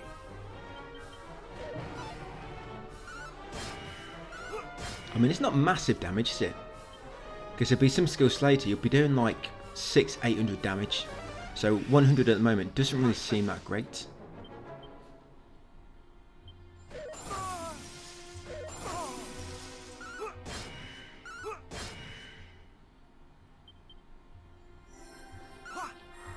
But once you've done this, let me have a look to what we're doing next. So we're going to go down into the well nearby and loot that chest. We're going to go back to Tantegel. Grab loads of loot there. Because we've got the ultimate key, we'll be able to open that door in the castle, which has like 4 chests behind it. So we'll loot that next. Get a Snoop scroll, which will make it so all items show up on your screen. Even hidden spots, which are really good. Yeah, Nurse of Treasure and Snoop are really good when combined. And then after that, we're going to be back to the Weeping Isle and grab all the loot which we missed, which we can now access. Like I say, get 15,000 experience for killing Spiketail. So hopefully that'll knock you up 1 or 2 levels. And experience comes very, very easy in Dragon Quest 2. Dragon Quest 2, there'll be a lot of fights near the end. You'll just get like 50,000 experience, 70,000. You'll be getting so much experience at the end. I don't think farming in Dragon Quest 2 will be needed to level up, but it will be needed to farm the kills, I think. So once you've got the ultimate key, yes, go down the well in front. Going to unlock this chest. Yes, it's a blue chest, so I can unlock it with a magic key, but I'm just doing it now while in the neighbourhood. Yeah, grab that sword from inside it. Next up, come back up to the surface, go left and enter this building. Loot the pot to find a Seed of Luck. Yes, now we're going to warp to Tantegel. Tantegel next. So once you spawn in, we're going to enter the church. Is it Tantegel or is it Tantegel? Yeah, come upstairs. Now we can unlock the cell door. Come inside, loot the barrel in the corner to find a spider web, and loot the pot to get a mini medal. That's mini medal number 23 of 40. Not quite sure if the spider web was inside the barrel or behind it in the corner, but make sure you grab them. Yes, mini medal number 23 of 40. Exit the church next. Go into the next building on the right. In here, loot that barrel at the bottom to find a magic water. In this pot over here, you'll find a Seed of Life. Go upstairs next. In the blue chest, you'll find gold times 3,300. You find gold times 100 in the bookshelf. You'll find Hextrack times 3 in the green chest. And you find a pure water times 1 at the hidden spot beside the bath. Then once you've got all them, you can exit the building, go left and make your way up into the castle. We're not just coming here for loot, we also need to get a sunstone, which you need to grab to complete the story anyway. So once you come in, we'll go west first. We'll come to this ultimate key door. Now we can open it. Loot these 4 chests. So inside this chest you're going to find gold coins times 1,200, elfin elixir, headsman's axe, and a Snoop scroll. Once got them 4 items, going to make our way to southeast corner now. There'll be 2 barrels.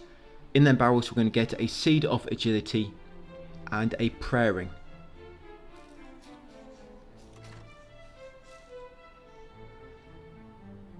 Yeah, through this doorway. So in that barrel there, Seed of Agility. On the other side, you think it's going to be a really good item when you have to pass this electric, but no, it's just a prayer ring. So once got them, we're then going to go left next, and I had to make a little edit here, so ignore how many mini medals it says I have at the moment. Yes, you're going to come in steps on the left, In the second floor secret room, loot that pot for a mini medal number 24. Yes, mini medal number 24 in that pot. Loot the other pot for gold coins times 400, and then take the leather armour from the chest. Once done so, go back down and enter the garden via the back door. And once you got back up here, that's it. My mini medal should be back to normal, but you should have one extra than me, because that one we just got on the second floor, I didn't add it in until a bit later. Outside, get the Chimera wing from that barrel in the northeast outhouse. Come to these pots to the south near the wall. Get the antidotal herb and the seed of luck. And you want to go through the southeast door. Or southeast stair, sorry. Down here, loot the barrel for gold coins times 130. Come into the room in the middle. Loot the pot on the right to find a seed of strength. Loot the 2 drawers at the back to find a mini medal 25 and a dog suit. Yes, mini medal number 25 of 40. Once done so, talk to this NPC, the Sage of the Sun. He's going to give you the sunstone. May as well get it while we're nearby. And we're going to use zoom and walk back to the Weeping Isle.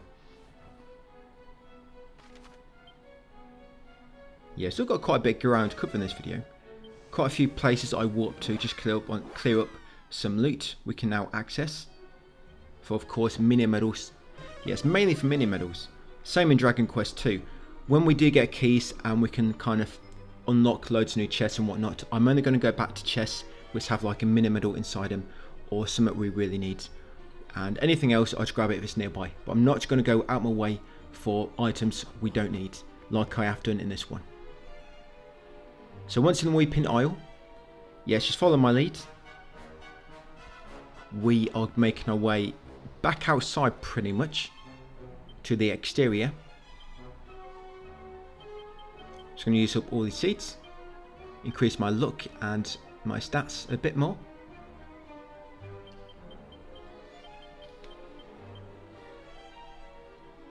Looks like I've got quite a few scrolls to use as well.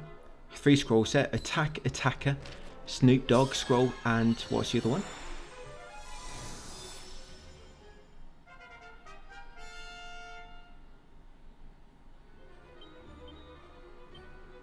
Oh, the more heal.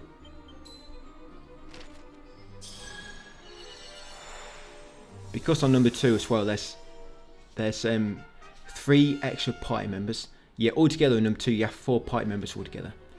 And so there's so many scrolls you can get.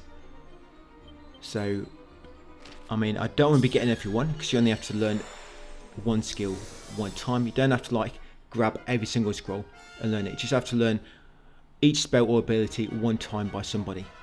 In terms of scrolls, I mean, you still have to learn everybody's spells and abilities. But yeah, when it comes to scrolls, just got to get one of each pretty much. So I've used up all my seeds. I've used up all my scrolls. Going to carry on through this dungeon. So once we get to outside here, we're going to go down the bottom to come back inside. And then make our way to the bottom part of the exterior. Then we can go through that exit I told you to avoid before.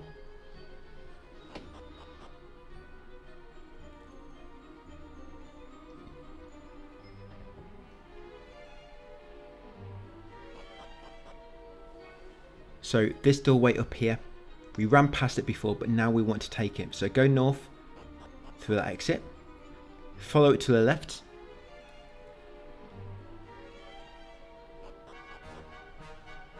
Once out here, just follow the path to the objective marker. You're going to find one of the items we need for one of the sigils. You find the Stardust, but yeah, loads of chests here. Right, so I'm going to loot these in a clockwise manner. So we've got the Craggy scroll, we've got the Erdrick shield. So that Erdrick shield, we needed the ultimate key to loot that, so we would have had to come back here for that. So grab the Erdrick shield, grab the Stardust, grab the Jeeper Creeper times 2 from the pot, the Thorn Whip, the Staff of Sentencing, and the Magic Water times 3. But we're not done yet, so yep, do not get ahead of yourself and warp away already. So once you've got all that loot, make sure you have got it all. Make your way back to the most recent fork. Then we're going to turn to our right. We're going to go back to where we fought the boss basically. And we now can loot all his chests. To be honest, there's not really anything which we really need there, I don't think.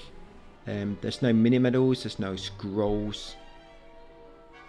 Yeah, just extra items. But I'm going to show you them anyway. Like I said, we are getting everything in this 100%. So I'm hoping Dragon Quest 2 will not take too long. Because when I went through it, I was like, this is going to take ages to grab everything. Yeah, I mean, this took almost, what, about 4 hours? That's going to take ages, but leaving most stuff we don't need, guys, most of junk, I'm hoping it's going to be a lot quicker. But of course, if you're playing on high difficulties, you might want to do a bit more exploration. I'll leave it up to you. I'll be showing you the minimal of what you need and a few things extra. So yes, all this loot around here. By the way, that chest has a mimic inside it. This mimic enemy will give you 1,200 experience and 70 gold coins. And all the loot we find here, so you're going to get ice shield. I'll just grab that. Again, I'm going to loot them in a clockwise path. So with the ice shield, this chest with a mimic, then you're going to have a rousing ring, a rabbit tail, a garish garb, pirate king's pendant, ruby wristband, copper sword, and oomph powder. Yeah, oomph. We're going to get one of them again. Right, so red chests. I think red chests are, you can open them with your just default. No, you don't need no key for them. But I think blue one is magic key. I think it's the wooden ones which are thief key. And of course the green ones are ultimate key. Okay, so now we're going to warp to the entrance of this area. Yeah, so back to the entrance of Weeping Isle. Yeah, back at the start of the game, I think I mixed it up by saying the thief key is needed to unlock the red chest, but it's not. I believe you need the thief key to unlock the wooden chests. I know, it makes sense to be red, because normally red doors which the thief key opens, but I think that's how it's done. So from the entrance to Weeping Isle, we're making our way back down here. The reason we have to do it this way is because there's a secret spot. To be honest, that secret spot doesn't really have anything good in it. There's a green chest and it's got an agility ring inside, but I could have probably just left it. So you're going to come down to this sparking spot. In there, you're going to find slippery sap ×2, 2-leaf clover ×1, and a jeeper creeper ×1. Once got them, continue west and to the secret spot at the end. So as I was saying, in the secret spot, you're going to find the spiked armor. Spiked armor is quite good, by the way, especially when you're playing on easy, because you will reflect a lot of damage back to the enemy, so it just help your DPS. So spiked armor, mini medal number 26 of 40. You got a strength ring, and in the green chest you have a agility ring. That's it. So now I've got all the loot in that secret spot. Next up, we're going to warp to the fairy village. We're going to enter the northeast house and craft the final 2 sigils. We've got the sun sigil and the star one. Get a trophy, made your marks. Dragon Quest 1 awarded for crafting all 5. I don't like some of these trophy descriptions. They all start with awarded for, but we know what the trophy is for. You know, it says in description, you know, for finding all 5 sigils. So I don't know what it says awarded for crafting, but I guess it's just how they've done it. And I think where it says the name, for example, Dragon Quest 1, I think it would have been better if they put that at the end of the description in brackets, you know, just like DQ1 at the end in brackets, as opposed to putting it near the start of the description. But once you've crafted the sun and the star sigils, guys, you'll get a trophy, like I said, made your marks. Now we're going to warp to Galenholm.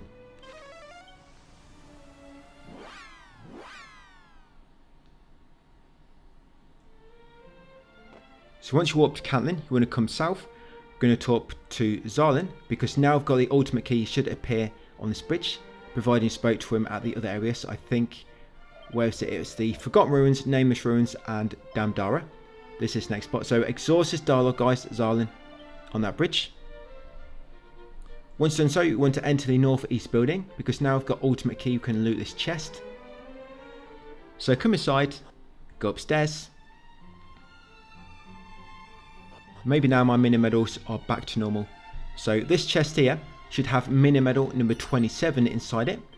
Mini medal number 27, and in that barrel is a seed of agility. Next up, we want to warp to the Wayfarer's Inn to the south. So the Wayfarer's Inn, that's it. Once here, go into the room on your right, grab the slime earrings in that drawer, then come to the room in the middle, grab the Sage's elixir from the green chest, and the seed of stamina in the bag nearby. Then we want to come down this well in the corner. Down this well, you're going to find a mini medal hidden in the spot in the middle. Yes, that's mini medal number 28, hidden spot in the centre. And the loot screen chest for the mask of implaceability.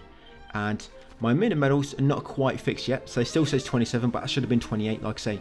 That one in the castle I edited in a bit later. Right, so once you've done so, you're going to warp to the entrance of the Wayfarer's Inn. Once at the entrance, you're going to go southwest. Yes, loot that sparking spot. You'll find a antidotal herb, dazzle me nuts, and a medicinal herb. Then from there, we're going to go east. We do actually come back along here later, so I probably could have got some of this loot a bit later on, guys, when we have to come back here for story reasons. But we're just getting it now out of the way, I guess. Probably only waits about 30 seconds, not a big deal. But yes, continue east. There'll be a sparking spot just near the edge of the purple swamp. Inside here, you're going to find Hextract ×1, Seed of Strength, and a diamond. Next up, go northeast and enter the secret spot. In the secret spot, you're going to find gold coins times 8,800 in a southwest barrel. In the central barrel, you find twitching powder. Yeah, southwest barrel just there. So that barrel, yep, 9,000 coins. Once got them, exit the secret spot, go north a bit more. And there'll be one small sparkling spot at the end. In the sparkling spot, you'll find a prayer ring and anti-freeze earrings. And then we're just going to farm some battles. Yeah, sparkling spot, prayer ring and anti-freeze earrings. And now we're going to warp to Galenholm. So Galenholm to the northwest, which is our next destination anyway. So when you land in, there'll be a cutscene to begin with. All we're going to do now is head outside, guys, and farm battles for about 10 minutes.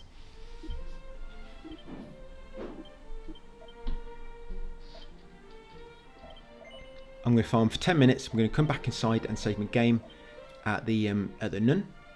And that'll be us for part 6. So yeah, 2 more parts to go. And that'll be number 1 done. And like I say, then it's on to number 2. Hopefully number 2 will not be too long. I am still kind of routing it. But we'll see. I mean, it's definitely going to be longer than this, that's for sure. So I'm just equipping again the whistle in a quick start. Just using any scrolls I found so far. And any seeds. And let's do it. So remember, use whistle, kill the enemies quickly. Whistle, kill the enemies quickly. And just keep doing that.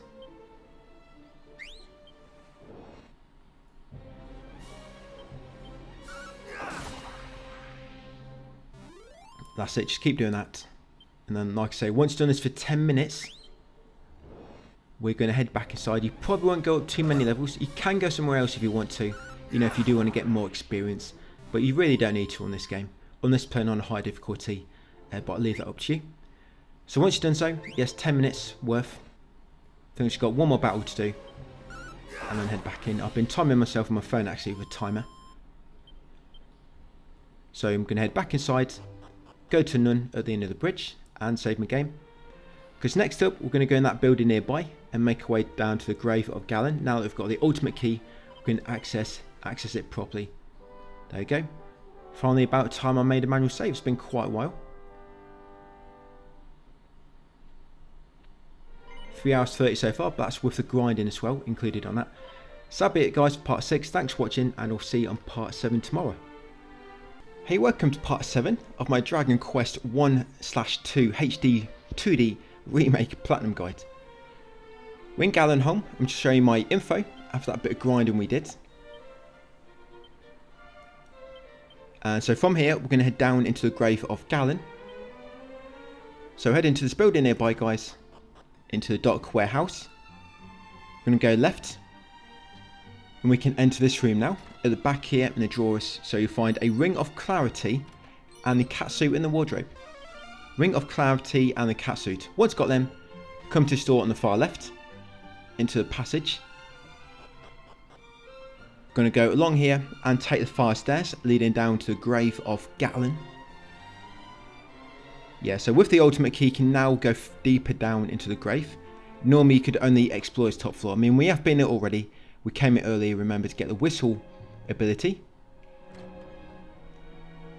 So you want to go through that door, go right, and come through this door to the far east, which has a padlock over it on the map. And now we can unlock it. Still getting caught in a few battles, but I am trying to use Holy Protection and Padfoot at the same time, or maybe I just forgot then, but they're inactive now. So come through and then go left, and there's a pot, there it is. So as you see, Snoop's really good, it makes all hidden spots and stuff sparkle. So we'll grab that medicinal plant from that pot, and then carry on to the end. And we're going to go down the southwest stairwell onto B2. On B2, we're going to avoid them stairs for the time being, and you want to go into the central part of this room. So just go past steps into the central part, and there'll be a chest over here. This chest has a mimic enemy inside it. I am going to fight it.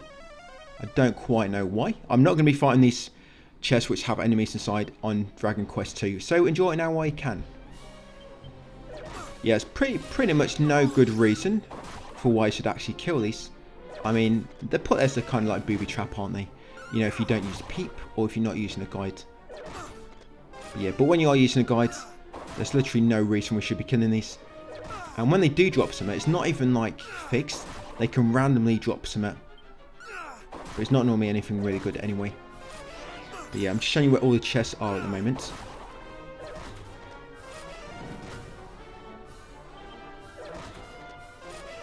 But we should be starting Dragon Quest 2 on Sunday, in a few days from now. Like I say, it's going to go a bit differently because we're going to be skipping most items, unless of course it's something important or naturally along our path. But once you kill that mimic in that chest, you want to come down these steps to the west. We're still in the central part, but you go down the steps to the west, it will take you to B3. Then down here is another chest with another mimic inside. So again, pointless reason to come down here, but I'm just showing you where all the chests are.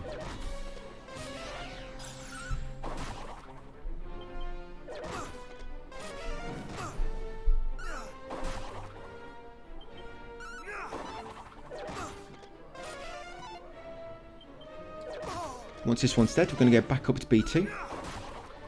We're going to go north and then go right slightly and go to the first set of steps you come to, guys. So it's going to take us back down to B3, but on the northern side of the room. At the end of this video, we're actually going to pop the trophy as well for killing 800 enemies. So it's going to be nice to get that out of the way. So I probably did farm just a little bit too much. Probably wasted about 5 minutes farming. You know, so of course, we've still got a few battles to do in part 8. So I may have just killed a few too many. But it's nice to get out of the way. So once back up here in B2 in the central part, like I say, go north. And then go right slightly to the first set of steps you reach leading down. I'm going to go back down to B3. Yeah, this set of steps here. So go down. Down here, you want to make your way west. Getting quite a lot of battles. Because we're now not really mega above some of the enemies in terms of our levels. I mean, with that strong enemy we killed quite early on in Damdara, it put us quite high above a lot of enemies. So Holy Protection will pretty much just completely lock out all battles. But Padfoot, it only works probably like 80% success rate. So even with that active, you're still going to get caught in some battles. Holy Protection does work really well, but you have to be quite high level compared to the enemy you're fighting. But this northwest chest, make sure you loot that, because inside it you're going to find the Crackle / scroll.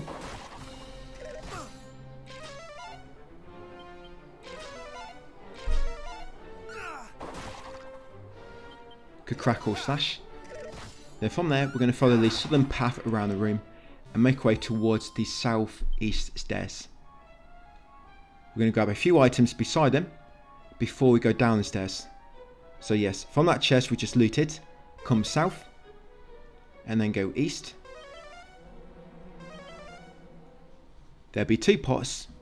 One of these pots has a dark robe inside him, and a seed of agility. I'm getting caught in so many battles. So dragon enemies, of course, are weak to Dragon Slash. If you charge it up, it works really well. I'm finding fights in Dragon Quest 2 a bit easier actually, just because there's more of you. Yes, more party members, so you're just damaging the enemies a lot more and a lot quicker. So this is them 2 pots. So you've got a dark robe and a seed of agility. Once got them, going to carry on to these eastern steps or southeast stairs. And they'll take us back up to B2.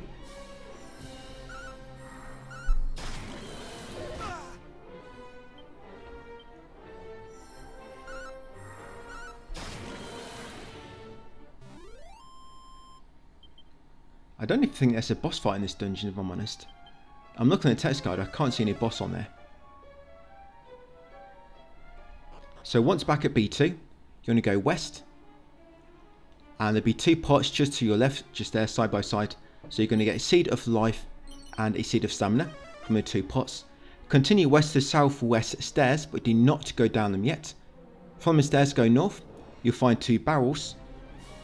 In the 2 barrels you're going to get a whopping 34 gold coins in one of them and 2 spider webs in the other. Why is it giving you a barrel with 30 coins in it this far into the game? Should be a lot more than that. Should be like an extra 2 digits to it. But yeah, 2 spider webs and gold coins times 34. That's all the loot in this room. So now come down the southwest stairs, back down to B3. Follow the path around and you want to head north. We're going to grab a mini medal. This mini medal, it should be mini medal number 29. By the way, there's 80 mini medals in Dragon Quest 2. Twice as many. So this mini medal is in the front of this statue. Yeah, just at its base. A hidden spot, just press X where you see the interact prompt and you'll grab it. Yeah, just beneath its feet.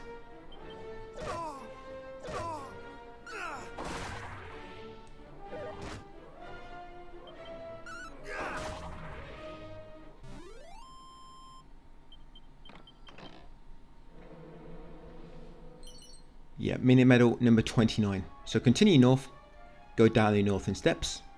This will take us down to B4. In B4, go to the eastern chest. You find magic water times 2. Then you want to follow the path around and head up the central stairs. I'm knocking into everything, so I'm kind of reading my text guide at the same time.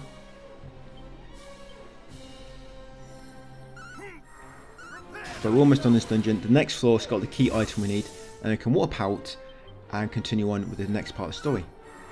We are going to be talking to Zarlin again, because he should now be on the beach in Galenholm. We're going to exhaust his dialogue.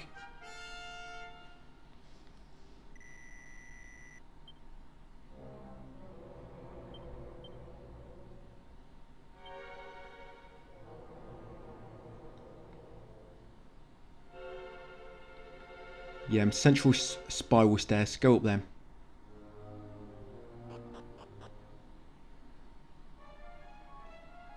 Yes, and so there it is. That is the key item we need.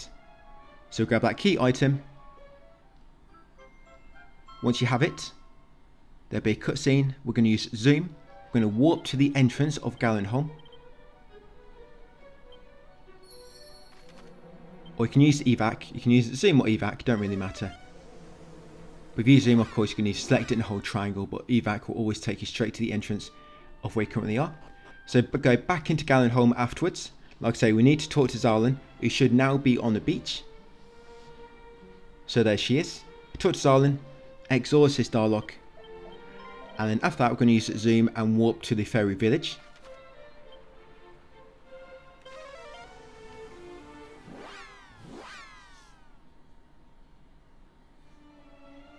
Once you spawn in, there'll be a cutscene immediately.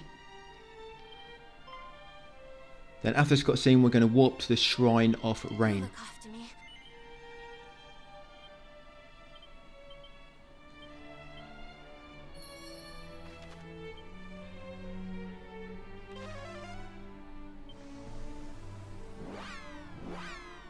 So now we've got this dungeon to go through. But there is a boss at the end of this one actually. Gives you 26,000 experience. So when you first come in, head forward for a cutscene. With nobody, there'll be nobody there. You want to head forward past the central door and then go through the northern exit. This will take you to the rear entrance. In the rear entrance, you want to go right first to the chest. In this chest, you'll find a diamond. Once you've got a diamond, you're going to go to the left and then go up the stairs to the far west. Once on the second floor, you want to go east. There'll be a barrel that's got unsealant ×2 inside it.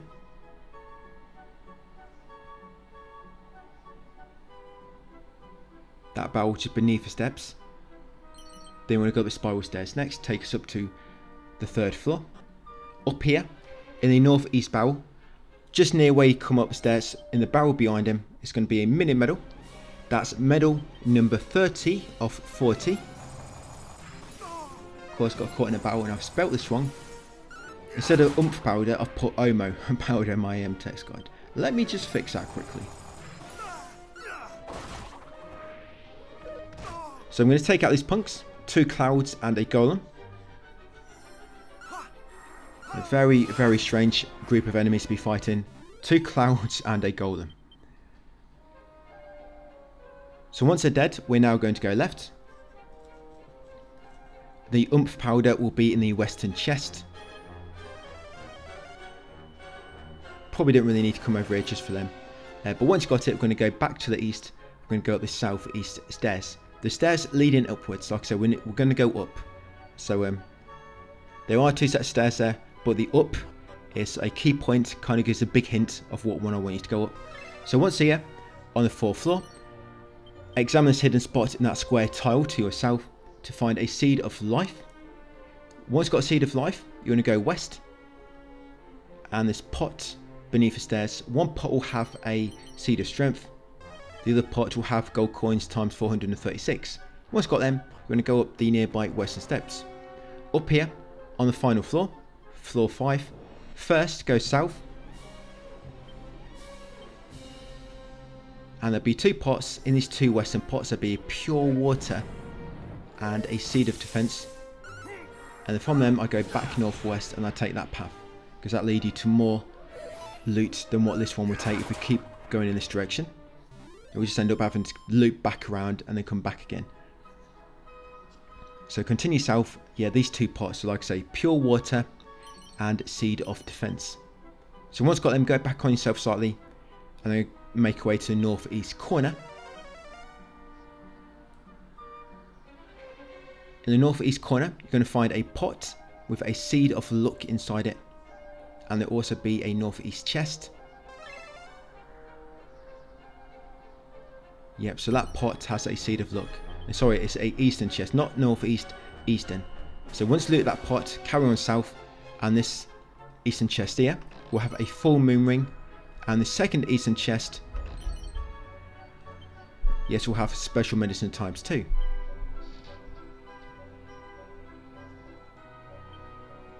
I think now I'm just going with my spiked armor, just so I reflect attacks back at enemies. And I don't have it yet, but the mirror shield can be quite good, because the mirror shield has a chance to reflect attacks. Once you've got all that loot, you're going to make way to the exclamation marker, guys, at the OM, the objective marker. You'll encounter this boss, a Gargoyle. Going to take him out.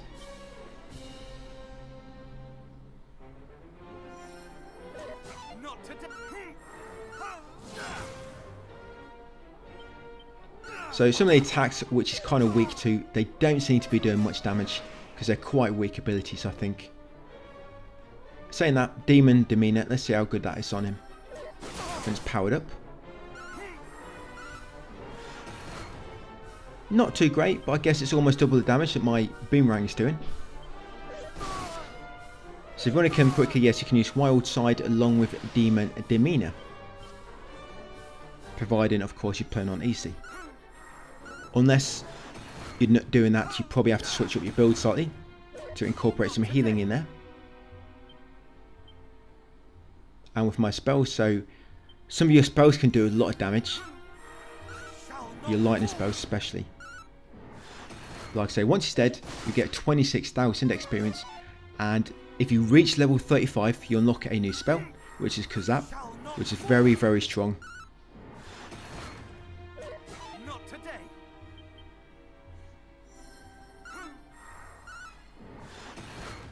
Prepare thyself. I think one more go and he should be dead. Because the self's been, well, its name has been orange for quite a while. Not today. You know, I'm sure there's an item which made it so enemies' HP values showed up. So you actually see exactly how much health we got left.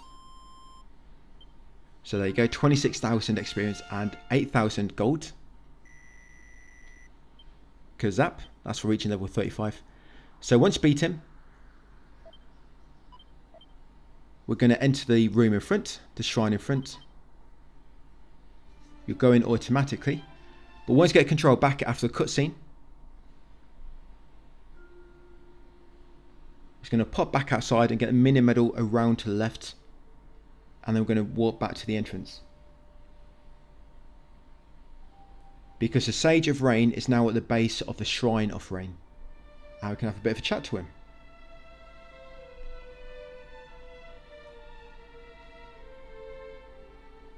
We're getting very, very close to completing the story now.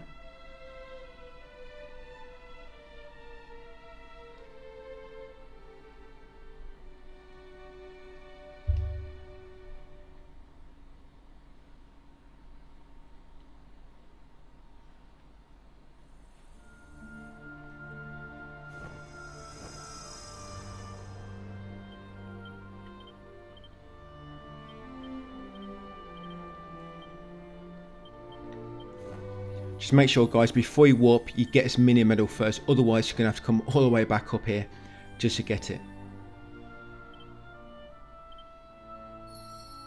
So come outside first after the cutscene. And go to your right. Yeah, go to your right around the west side of the shrine. And loot this chest to get mini medal number 31. Once got mini medal 31, you now want to warp to the entrance of the Shrine of Rain, either by using evac or zoom or a chimera wing.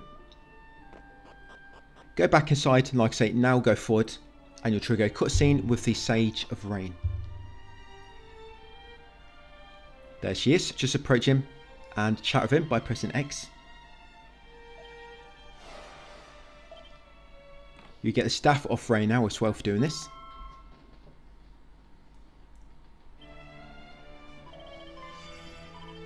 Right, so once you've got that staff, you want to use zoom and you want to warp to the Wayfarer's Inn. We're now going to cross Purple Swamp. We've already done this. This is what I mentioned in the last video, I think, that we're going to have to go along this path again. But it's very quick to do.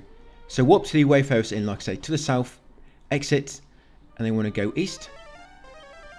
Because a new shrine has appeared now. Shrine of the Spirits. Going to come inside here, it's going to be another boss. This one's called Armageddon. He'll give you 33,000 experience and 10,000 gold. So it should be right at the edge of this purple swamp.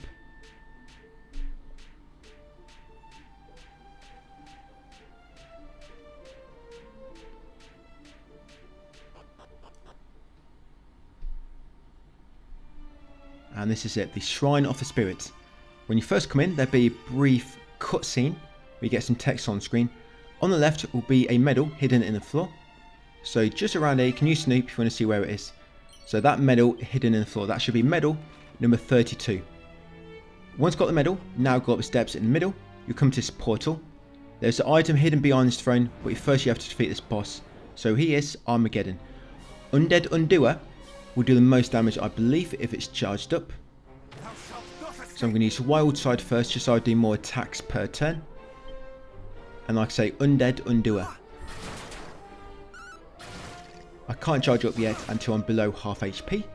I'm going to attack him normally, and I'm using the wrong, I know I'm using the wrong one there. I'm using Demon Demeanor. I meant to use Undead Undoer. I don't think I realised which one I was using. Still not clicked. Maybe it will in a second.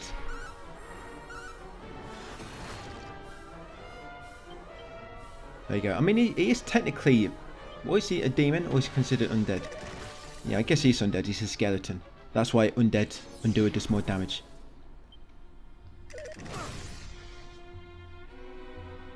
So let's give it a go. Undead undoer charged up. See how much damage it does. So that's quite nice. 330. Almost 400. I did it twice due to Wildside. So I'm just going to keep spamming that, guys. Undead undoer. So after the cutscene, you're going to get his sacred amulet. Sacred amulet / mark of Erdrick. Same thing. And beyond the throne will be a hidden spot, which will give you a Sage's Elixir ×1.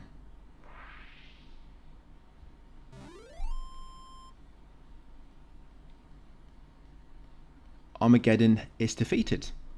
Like I say, you get a Sacred Amulet, Mark of Erdrick, level 37.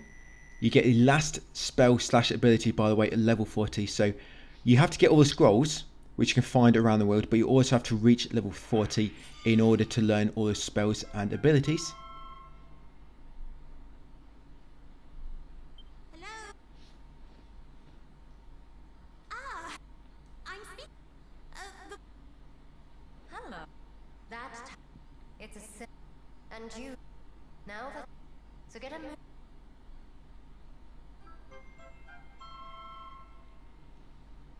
So I'm just going to grab a Sage's Elixir from behind the throne, guys. And then we're going to use Zoom. I'm going to warp to the Cave of the Dwarfs. So Cave of the Dwarfs next. Once you spawn in, we're going to use either evac or Zoom, and we're going to warp to the entrance. Then we're going to go head back into it. Then we're going to go left, and we can unlock the northwest door now and get another medal. Like I say, go left. I think this is a magic door. We could have come earlier, but I'm just coming in now. Is it a magic door? Or is it a... yeah. Or is that an ultimate key door? But come in here. This chest in the far left corner will give you medal number 33. Once got medal number 33, you can either go back out on foot or just warp to the entrance again. Get back outside a bit quicker. So once back outside, after getting medal 33, we're going to go west across the bridge to the southeast continent or island. We're going to go west along the bridge. You want to go south, followed by east, and we're going to enter the next secret spot that you find.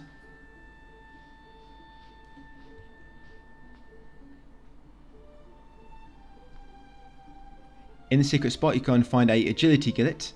You can find a banishing belt as well. We should also pop a trophy for finding 150 items. So the northeast pot will have the agility gillet, and the banishing belt will be a hidden spot to the northwest on some grass near the edge. And there it is. So item enthusiast, that's for getting 150 items. We have to get 320 on number 2 for the same trophy, but we've still got a lot more different items to get. So even if you don't get it now, guys, you shouldn't be too far off. And you can actually check how many items you currently got if you go into your info. Yeah, click on info in your inventory and it will show you exactly how many items you found so far. So from there, exit the secret spot. You're going to go south, southwest to this sparkling spot. In there you'll find frazzled feathers, a hapless helm, and a staff of divine wrath. You're going to go northwest briefly to this next sparkling spot. In there you'll find a seed of life and some very, very strong medicine. So do not take too much at once. And then once you've done so, you're going to go back east slightly and then go north and enter the sanctum in the middle of the mountains. So I'm just catching up now on all my seeds and my scrolls I need to learn.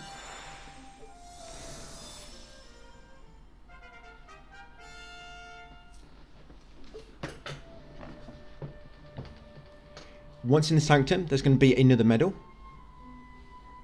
This one's actually quite hard to see without Snoop. I mean, it's even hard to see with Snoop, but if you go beneath this northern window, behind the waterfall, and the medal is in the hidden spot beside it. So beside the northern window, guys, on the floor, will be medal number 34. Once you've got medal 34, come and talk to Sage of Rainbow in the middle. She's gonna, or he's gonna, give you the rainbow drop. Once you've got the rainbow drop, and of course you've got a medal, Going to use zoom, and we're going to warp to the Wayfarer's Chapel to the far north.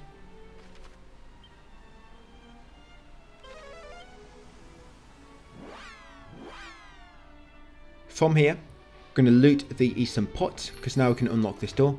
So the eastern pot in this room is going to have a Seed of Defense, and in the wardrobe nearby is going to be medal number 35. Once got medal 35, we're now going to use zoom, and we're going to warp to the Roadside Inn. There's a lot of new secret spots around the world now, and some of these have got some very good loot inside. Some of them got the duplicate, which is really good. Duplicate will make it so you cast a spell twice. Spell, not ability, only works for spells. But if you use Wildside and duplicate, you can cast 4 spells in one turn. And duplicate, you do not get charged MP for a second cast either, I don't think.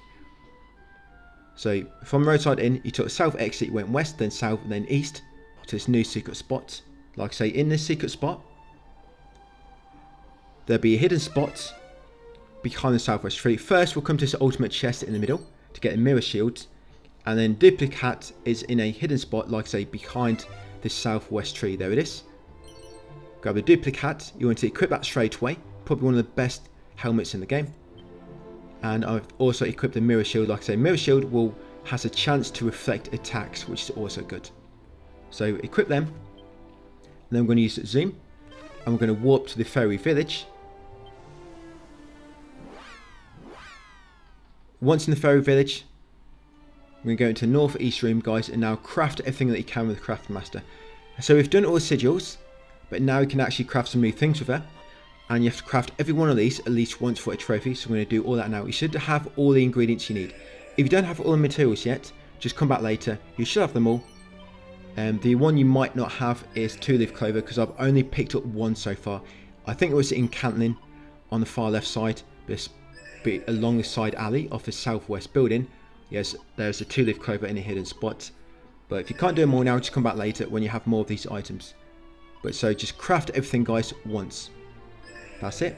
You get the Master Crafter Trophy, awarded for making all craftable items.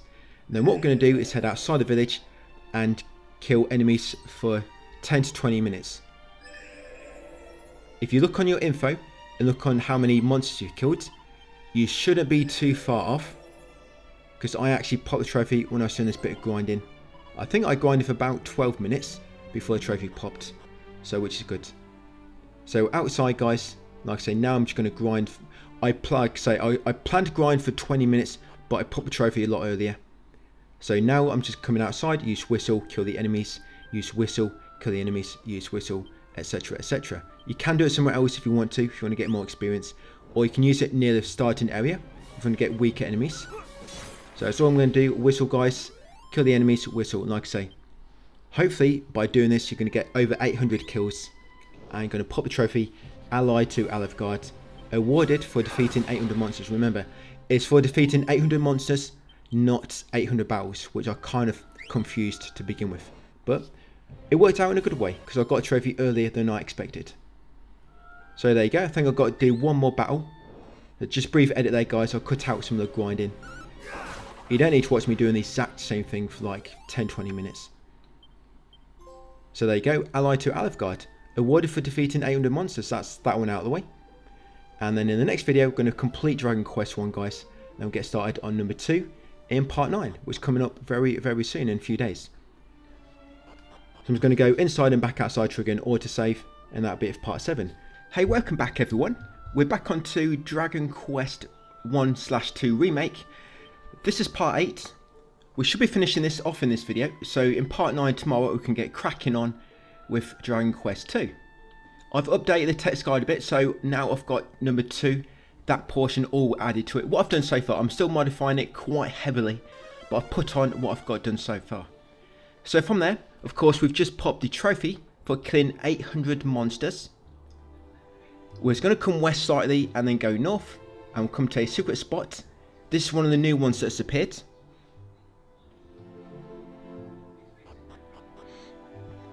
Yep, just hidden over there. Once you come inside, we're going to loot the chest on the left in the middle for 7,000 gold coins. You've got a barrel with a mini medal inside it, and another barrel with a slippery sap. Once got that, we are then going to warp to Damdara next.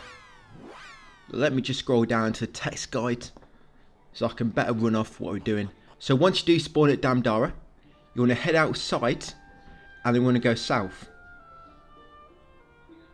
Down here. And then we're going to go east. We're going to another secret spot now, pretty much. It's just appeared on the island to the north. We have already gone there previously to get a secret, not a secret spot, a sparking spot. But now, of course, secret spots appeared in space. I'm not quite sure why they did this. I don't remember them doing this on the Dragon Quest III Remake, and I don't think this happens in number 2. Maybe they just wanted to add a bit more content near the end of the game, so they just lobbed a few more secret spots around the map. So once you get to this secret spot, come inside that bag on the tree in the middle. It will be a bag, yep, and inside will be a mini medal. Once you've got that medal, come to this barrel on the left, and that will be a pot lid inside there. And then over here, guys, will be a coat. So grab that coat in that hidden spot near the rocks. And then once got that, we're then going to warp to the field of flowers. In that medal we just collected, by the way, that's medal number 37. So we need 3 more. Now when you come into field of flowers, there'll be a brief cutscene. This is linked to the Zarlan quest line. So this cutscene does not trigger. It's likely because you have not spoke to Zarlan enough. Remember, last place you spoke to him was Galenholm, I believe. After that cutscene with the fairy, we're then going to warp to the Shrine of Rain.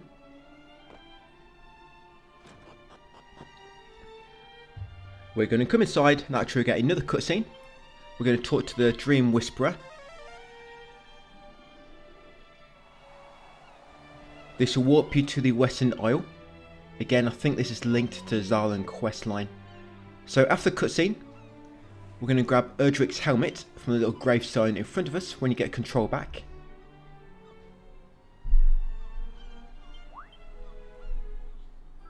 Once you have Erdrick's helmet, we are then going to grab the 2-leaf clovers just to the right in a hidden spot near the side of that wall. The reason we need all the Erdrick's armour, by the way, I've probably mentioned this already, but there's a trophy for equipping it all at once. That's why we have to collect it all. So once you've got the 2-leaf clovers in that hidden spot, you then want to make way to the far top right of the dock, and you'll find medal number 38 in a hidden spot right at the edge. Once you've got medal 38, we're then going to warp to Remolder.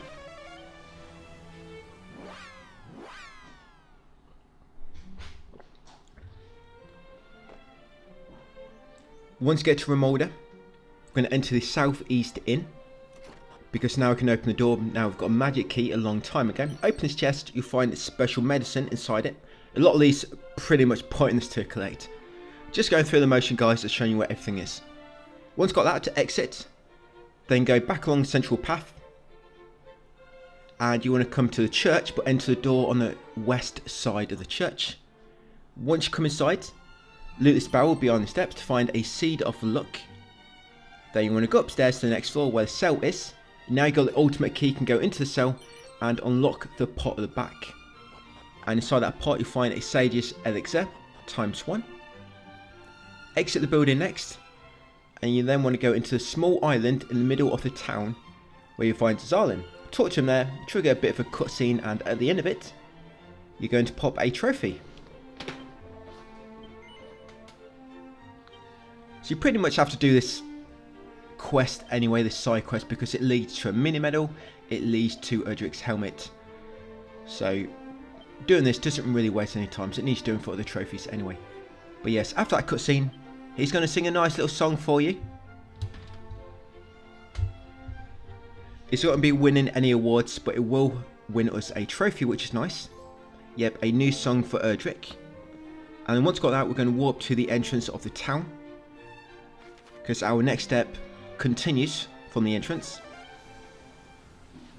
We're going to go southeast around the mountain nearby, and then go north to a new secret spot. So like I say, southeast, just go around the mountains and then go north around them.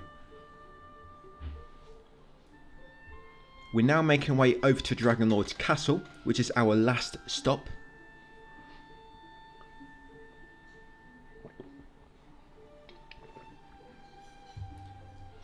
New secret spot here, just in the middle of the desert. There's a old secret spot here already, but now a new one has appeared. So come inside.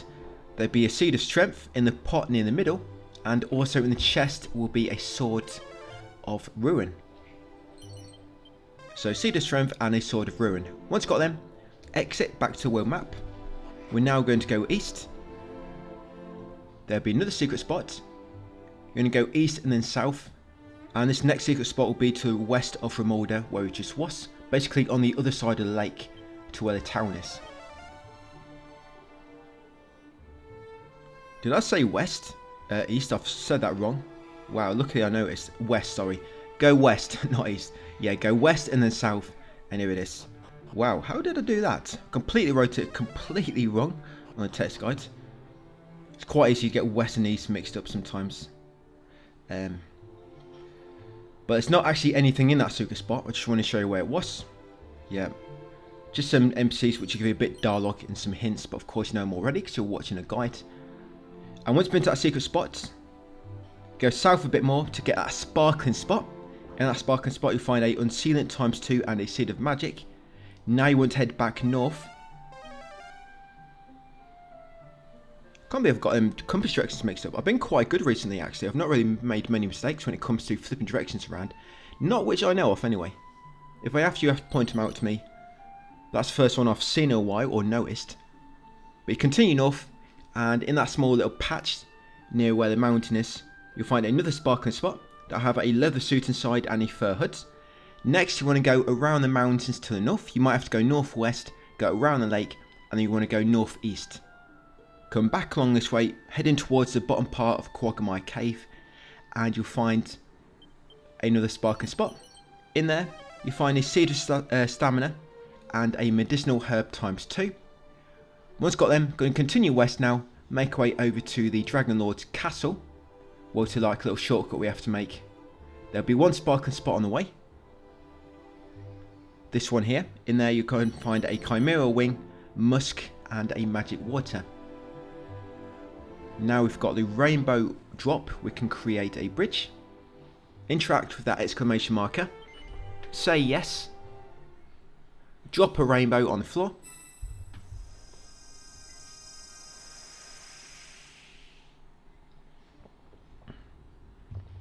And yes, follow it across, and we're going to encounter this guy next.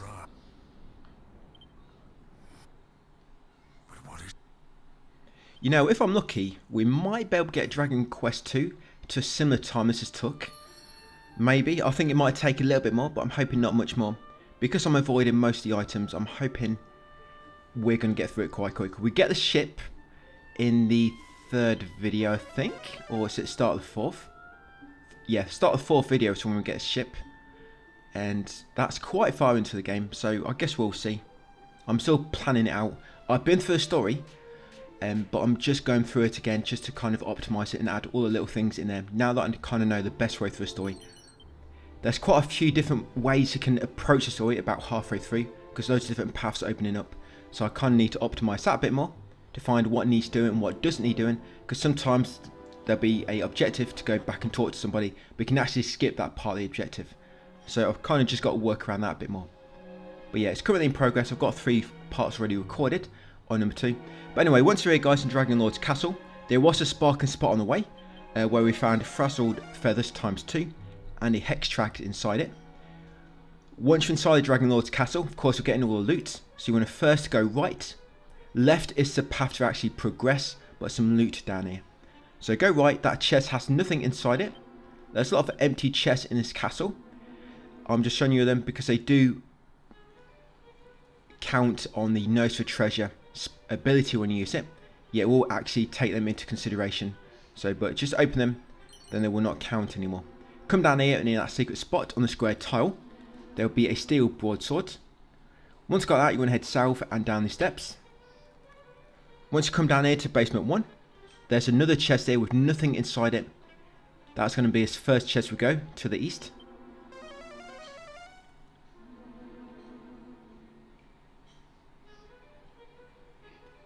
Completely empty. Yeah, a lot of trolling going on in this dungeon. But we're going to go to north, because to the north there's going to be a hidden spot with a cowl ring inside it. This one is very hard to find unless you're using Snoop. So just around this corner right at the end, yeah, it's a secret spot there, guys. So in there is a cowl ring. I never use them, but showing you where they are. So to get back quicker, what I do then is I walk back to the entrance and then just go back inside. Quick way to get back to the entrance. And now we're going to go left. So you can use evac or zoom to walk to the entrance. Now we're going to go left.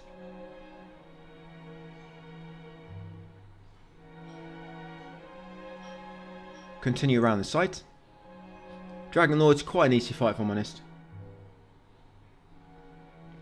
I mean, I probably can't comment on that properly, so I am playing on easy mode. Any fight's going to be easy. But I just mean the speed he goes down quite quick. So another empty chest. Continue on around the corner.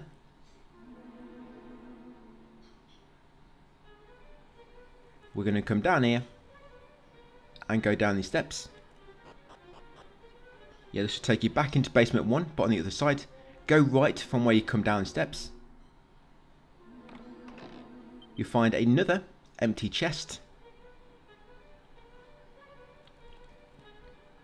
From there, you're going to go north, and in this hidden spot at the far end of the path, you're going to find a seed of wisdom.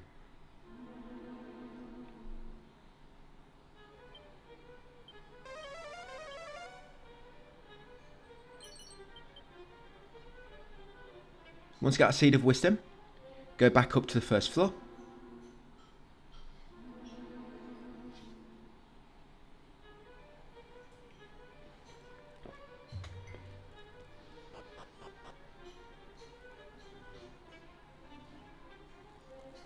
Then once up here, we're going to go into the central part of the floor now. There'll be a hidden spot on a crack to the left. In that hidden spot, you'll find some frazzled feathers. Once you've got them, head north to this throne where the electric floor is. Interact with the back of the throne, and you'll make it move out of the way, revealing a secret entrance. We're going to head down the stairs. It's going to take us back to B1 for a third time.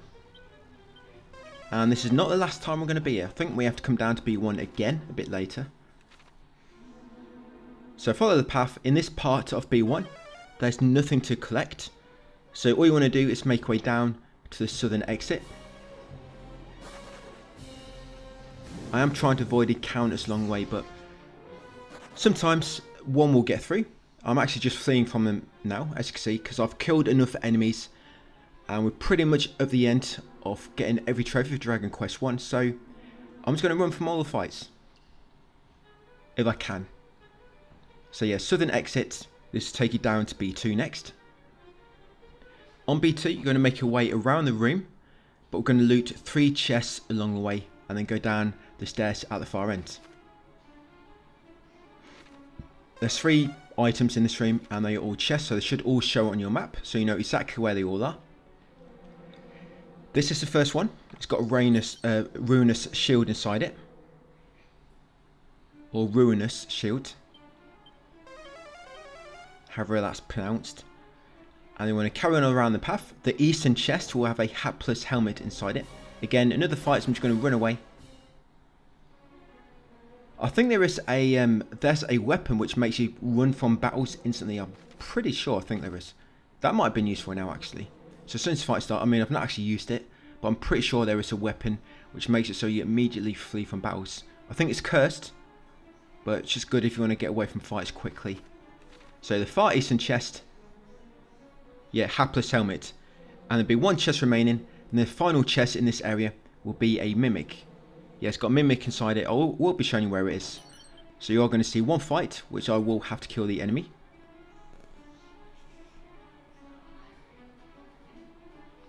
When we do complete the game, I don't think there's much we do afterwards. Oh no, there is. There's a few endings actually. There's 2 endings. There's one for kind of, I guess technically the bad ending. Then got a good ending as well, so we need to do them. We need to go back to Monarch of Medals yet. We need to hand in all our medals. Get some trophies from that. And we also need to equip all of Erdrick's gear for another trophy. We need to learn every spell and ability. The final spells and abilities we need should come from handing in all the medals. Because some of the rewards for handing in the medals will give you some scrolls. So, I mean, as long as you're level 40, you've learned all the ones which you can as a character. The rest will come from scrolls. So yeah, I think we're pretty much good to go. Got to complete the game, walk back to the medal area, hand in the medals, equip Erdrick's gear. That's pretty much all that's left to do on number 1. So that's a Mimic been defeated. Where are we on again? B2, wasn't it? So yes, go down to B3 next. Down here, we're going to first take the western path. At the end here, you're going to find 2 chests. One of them's got a medicinal herb inside it, and gold coins in the other one. Then I'm going to take the remaining path to the east, and go down the far northeast stairwell. Take you down to B4.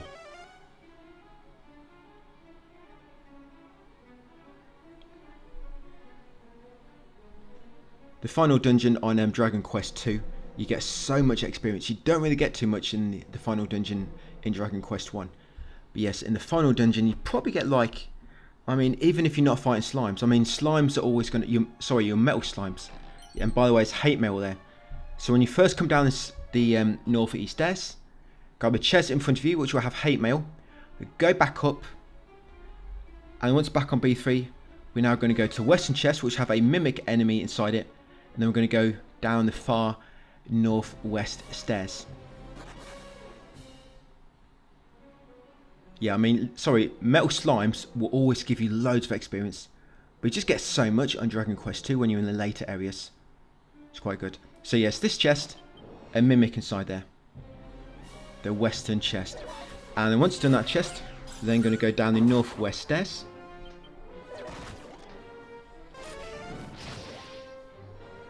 You'll be up and down quite a lot in this area. Because all the different parts of each room is kind of like divided. You can't access them unless you kind of go downstairs in another room, move around, go up the stairs in another room to get back to where you was in the previous floor. Yeah, it's all kind of divided.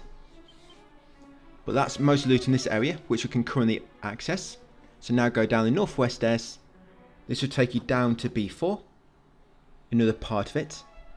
So now in the northern chest just behind you will be a mimic. So again, I'm going to knock this enemy out.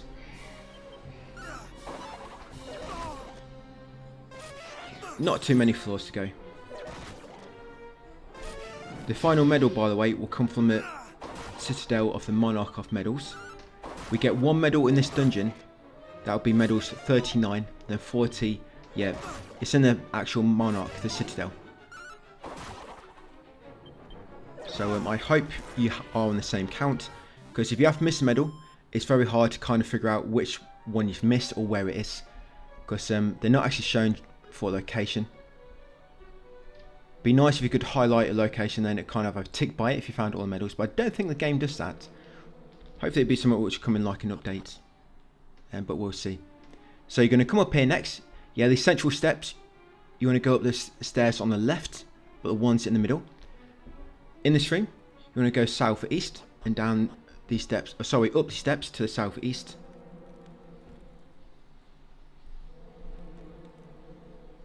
And then we'll go up the steps to the west.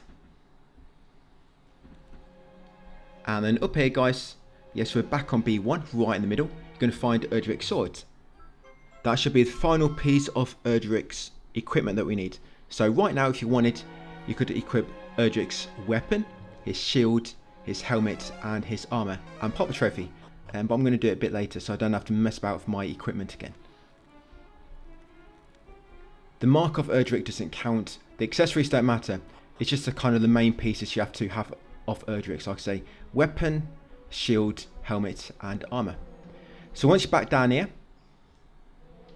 we're actually making our way back to B4 next. Yeah, so back on B4, you now want to go down these eastern steps, which are in the middle. Yes, go down here next. Take you down to B5. And once on B5, the northern chest is going to have medal number 39. So see these liquid metal slimes here? A lot of guides do advise to farm metal slimes, but the thing I don't like about them is by the time you've killed one or two, the rest have run away. So though it looks nice when you see like 7 spawn at once, it's very tricky to kill them all before they all run away. And the time you spend trying to get them to spawn again, because it's not just metal slimes which will spawn, you'll have other enemies. So sometimes you have to keep running away from battles to get metal slimes to appear. Yeah, by the time you've done all that, you might have saved more time by just triggering normal battles and killing the enemies. You know, it's hard to gauge really. But anyway guys, that's that medal. Medal number 39. Once you've got medal 39 from that chest, go north, it'll take you back to the entrance and then just go back up steps to get back to B4. Once back on B4, we're then going to go south and then east and go down the far northeast steps. Pretty much making our way to the boss now. We've got most of the loot. Anything we get now is more or less along our way.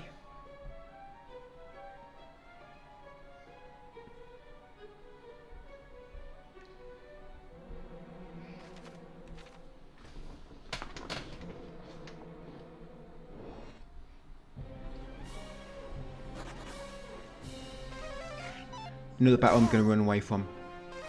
You won't always run away instantly. It depends. I'm not sure if it depends how quick you are, or it's just like something random. You know, sometimes it's successful straight away. Sometimes you have to wait 1 or 2 turns. But we're back down on B5. So I'm going to come down. I'm going to loot the 2 chests along the way. This first chest will have a double-edged sword. This is basically every sword, I guess.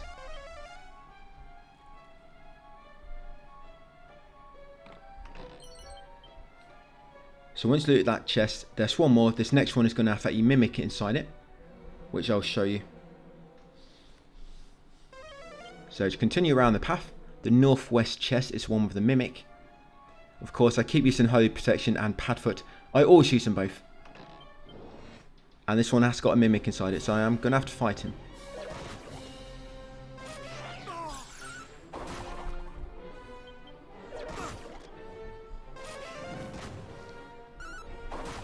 Then we're going to continue following the path and go down the southeast steps, which will take us down to B6, which is the final floor, where the boss is and a bunch of chests. There's 9 chests, I believe. Yeah, 9 chests, all in the same room. There's not really great loot inside them, if I'm honest. It's more like just like basic items. You'll find a waistband, and that's waste as in trash.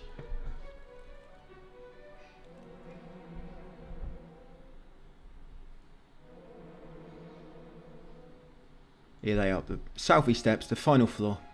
There will be a shortcut going back down to B1. You need to use this shortcut once, because if you don't use it, it will not activate at the bottom.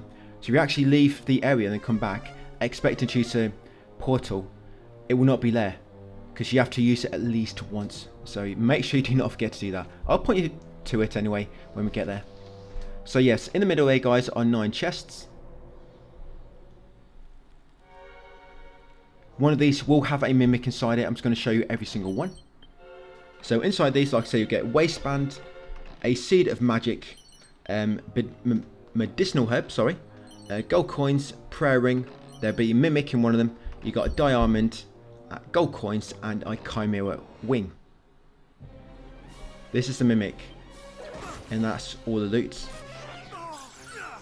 No more loot left to collect in the game, other than the mini medal in the Citadel of the Monarch of Medals and the Demon Whip. Yeah, that's pretty much it. We'll get some more when we hand in the medals. We'll get like a metal ring boomerang, which is good for metal slimes. Well, I'm not going to be farming any slimes. I don't think I'm going to farm them in... well, to be honest, we have to kill some in Dragon Quest 2, because there's a trophy connected to killing 10 metal slimes. So we're going to have to kill some. But other than that, I'm not going to be farming any. But I'm almost level 40. By the time I defeat the final boss, I should be level 40. Which, like I say, you need to get to in Dragon Quest 1 in order to get that final spell / ability, which you can learn as a character. I'm now making my way around, clockwise, around this room. Don't think there's any more chests. Wait, let me just check. No, that's it. No more chests in this room. So just go around the room. There'll be a few cutscenes along the way. I'm going to use a portal like I say, to activate it.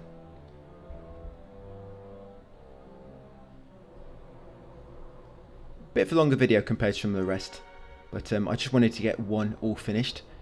It would have been a bit weird if I kind of like had part 9 with some of part 1 and starting on part 2. But this way I can put all of Dragon Quest 1 into a single video as well, which I think is going to work well.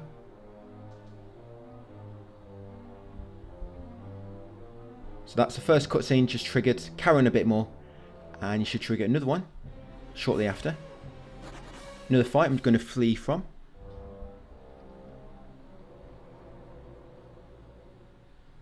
Fleeing from battles might be a bit of an ego thing. I guess some players might not like to do it because they might feel like they're cheating the game, but I've kind of lost any points anyway, so I'm using easy mode, so my ego, pretty much have no ego at all when I'm playing this.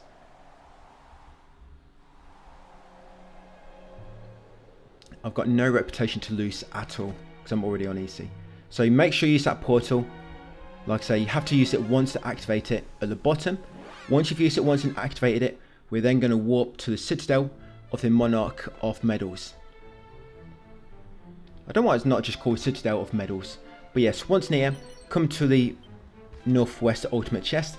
That should be the final medal, medal number 40. Yes, in the Ultimate Chest to the Northwest, the green one. Then in the Northeast green chest, in here you'll find a Demon Whip. That's the final chest in the game. I don't think I've missed any. Right, but we're going to get all the trophies anyway. So now you're going to come to the Monarch of Medals. And that'll hand in all the medals. You're going to get a trophy in a second. You're going to get loads of rewards. For example, Banishing Bell, Scourge Whip, Saviour Staff, Meditation Staff, Metal Ring Boomerang, War Drum, and the Gingham Whip. And like I say, Trophy Medal Maniac. You absolute maniac. We collected all those medals. So we're now going to use all the scrolls, which we've just obtained.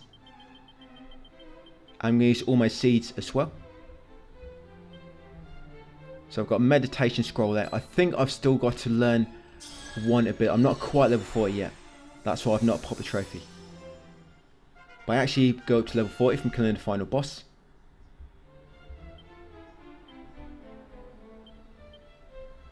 Right, that's it. So now we're going to walk back to the Dragon Lord's castle.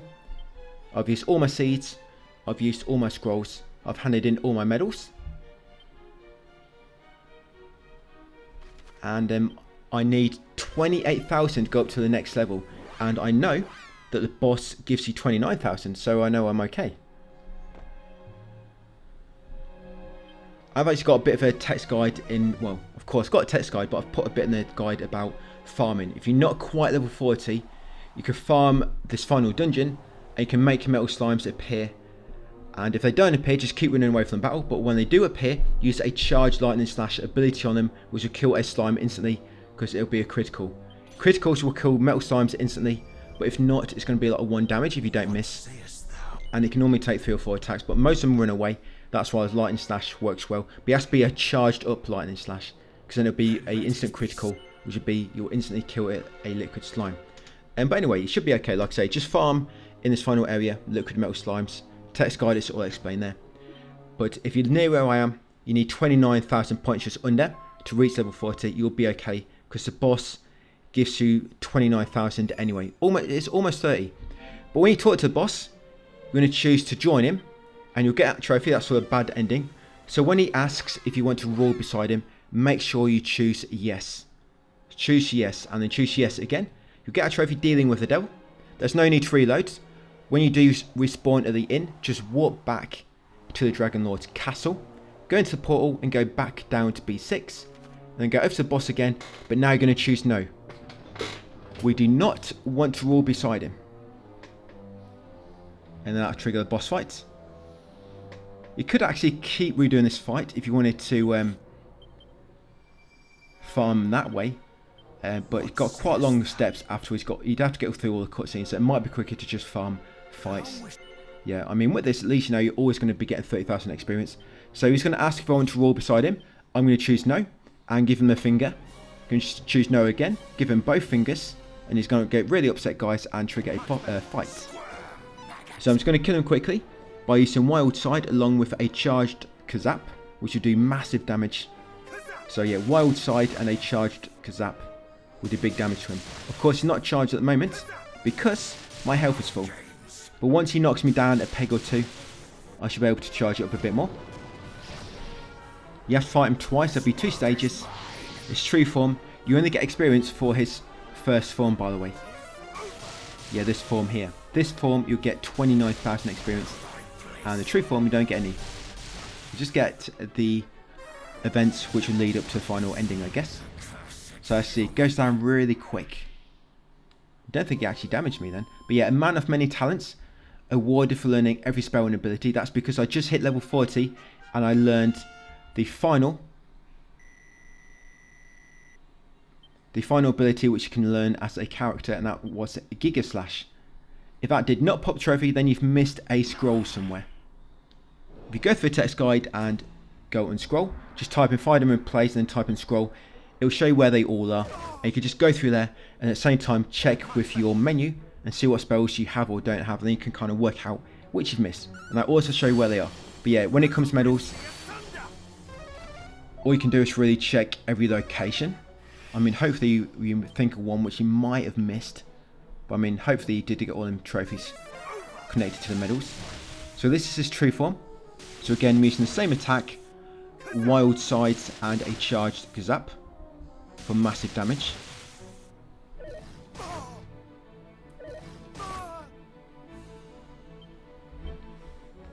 And reference the trophy about sleeping at an inn with a companion. If you still need that trophy, you can actually do it, it's not missable. You have to talk with one of the women walking around outside the inn in Tantegel, I believe. So it's been said. Yeah, talk with somebody wandering around outside the inn in Tantegel, and they'll ask if they can be a companion, and you take them with you and you sleep in the inn, guys, and you'll get a trophy. So that's a way to get it if you have missed it with a princess. Right, so got him. They both went down pretty quick, quicker than what I remember. The final boss on number 3 went down.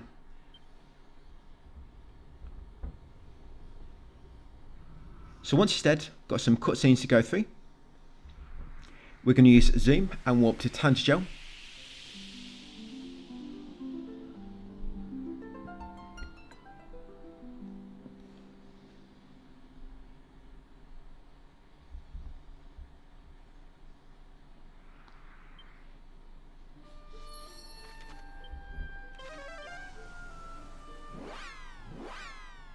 When we spawn in, like I say, talk to one of the women, walk around the inn if you've not already got that trophy for sleeping with a companion. And what we're going to do now is we're going to equip all the Erdrick's gear.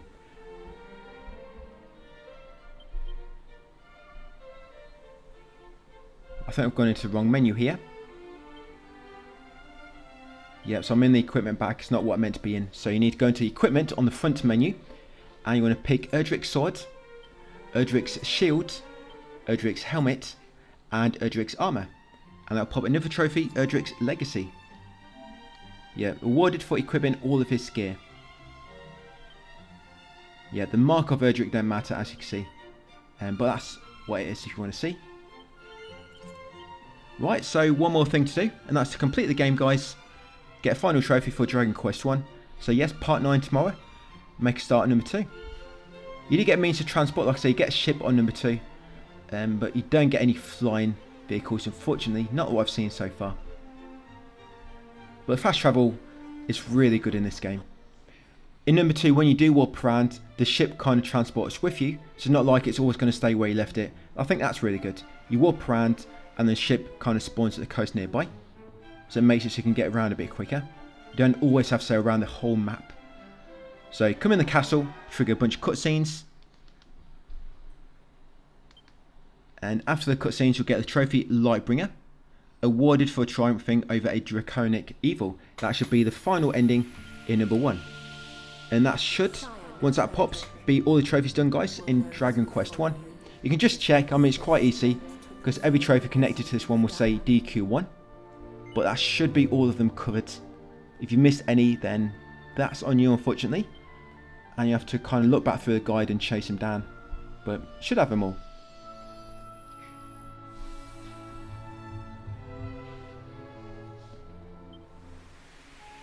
when you do go back in, you actually respawn just before the Dragon Lord, so you can't go and fight a Dragon Lord again. This is what I meant by if you wanted to farm him for like a consistent 30,000 experience, but it would be a bit long-winded because you'd have to keep going through all these cutscenes again. Pray, forsake me not. Wilt thou? And I think you have to choose yes then. I think I've tried choosing no before, but it forces you to say yes. I mean, I can't remember exactly, but I think it did there. Yeah, so I wanted to be a free man again, but it wouldn't let me.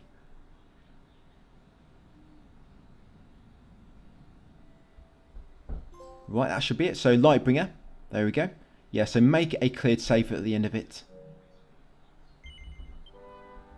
Yeah, so how long did it take me altogether? And this is with the farming as well, remember? So it's probably going to be a bit quicker once a full video goes to live. So 4 hours 45, probably, yeah, it's probably been about 4 hours if you remove the grinding. But yes, that's it guys. Dragon Quest 1 done. Thanks for watching. I'll see you on number 2 tomorrow in part 9.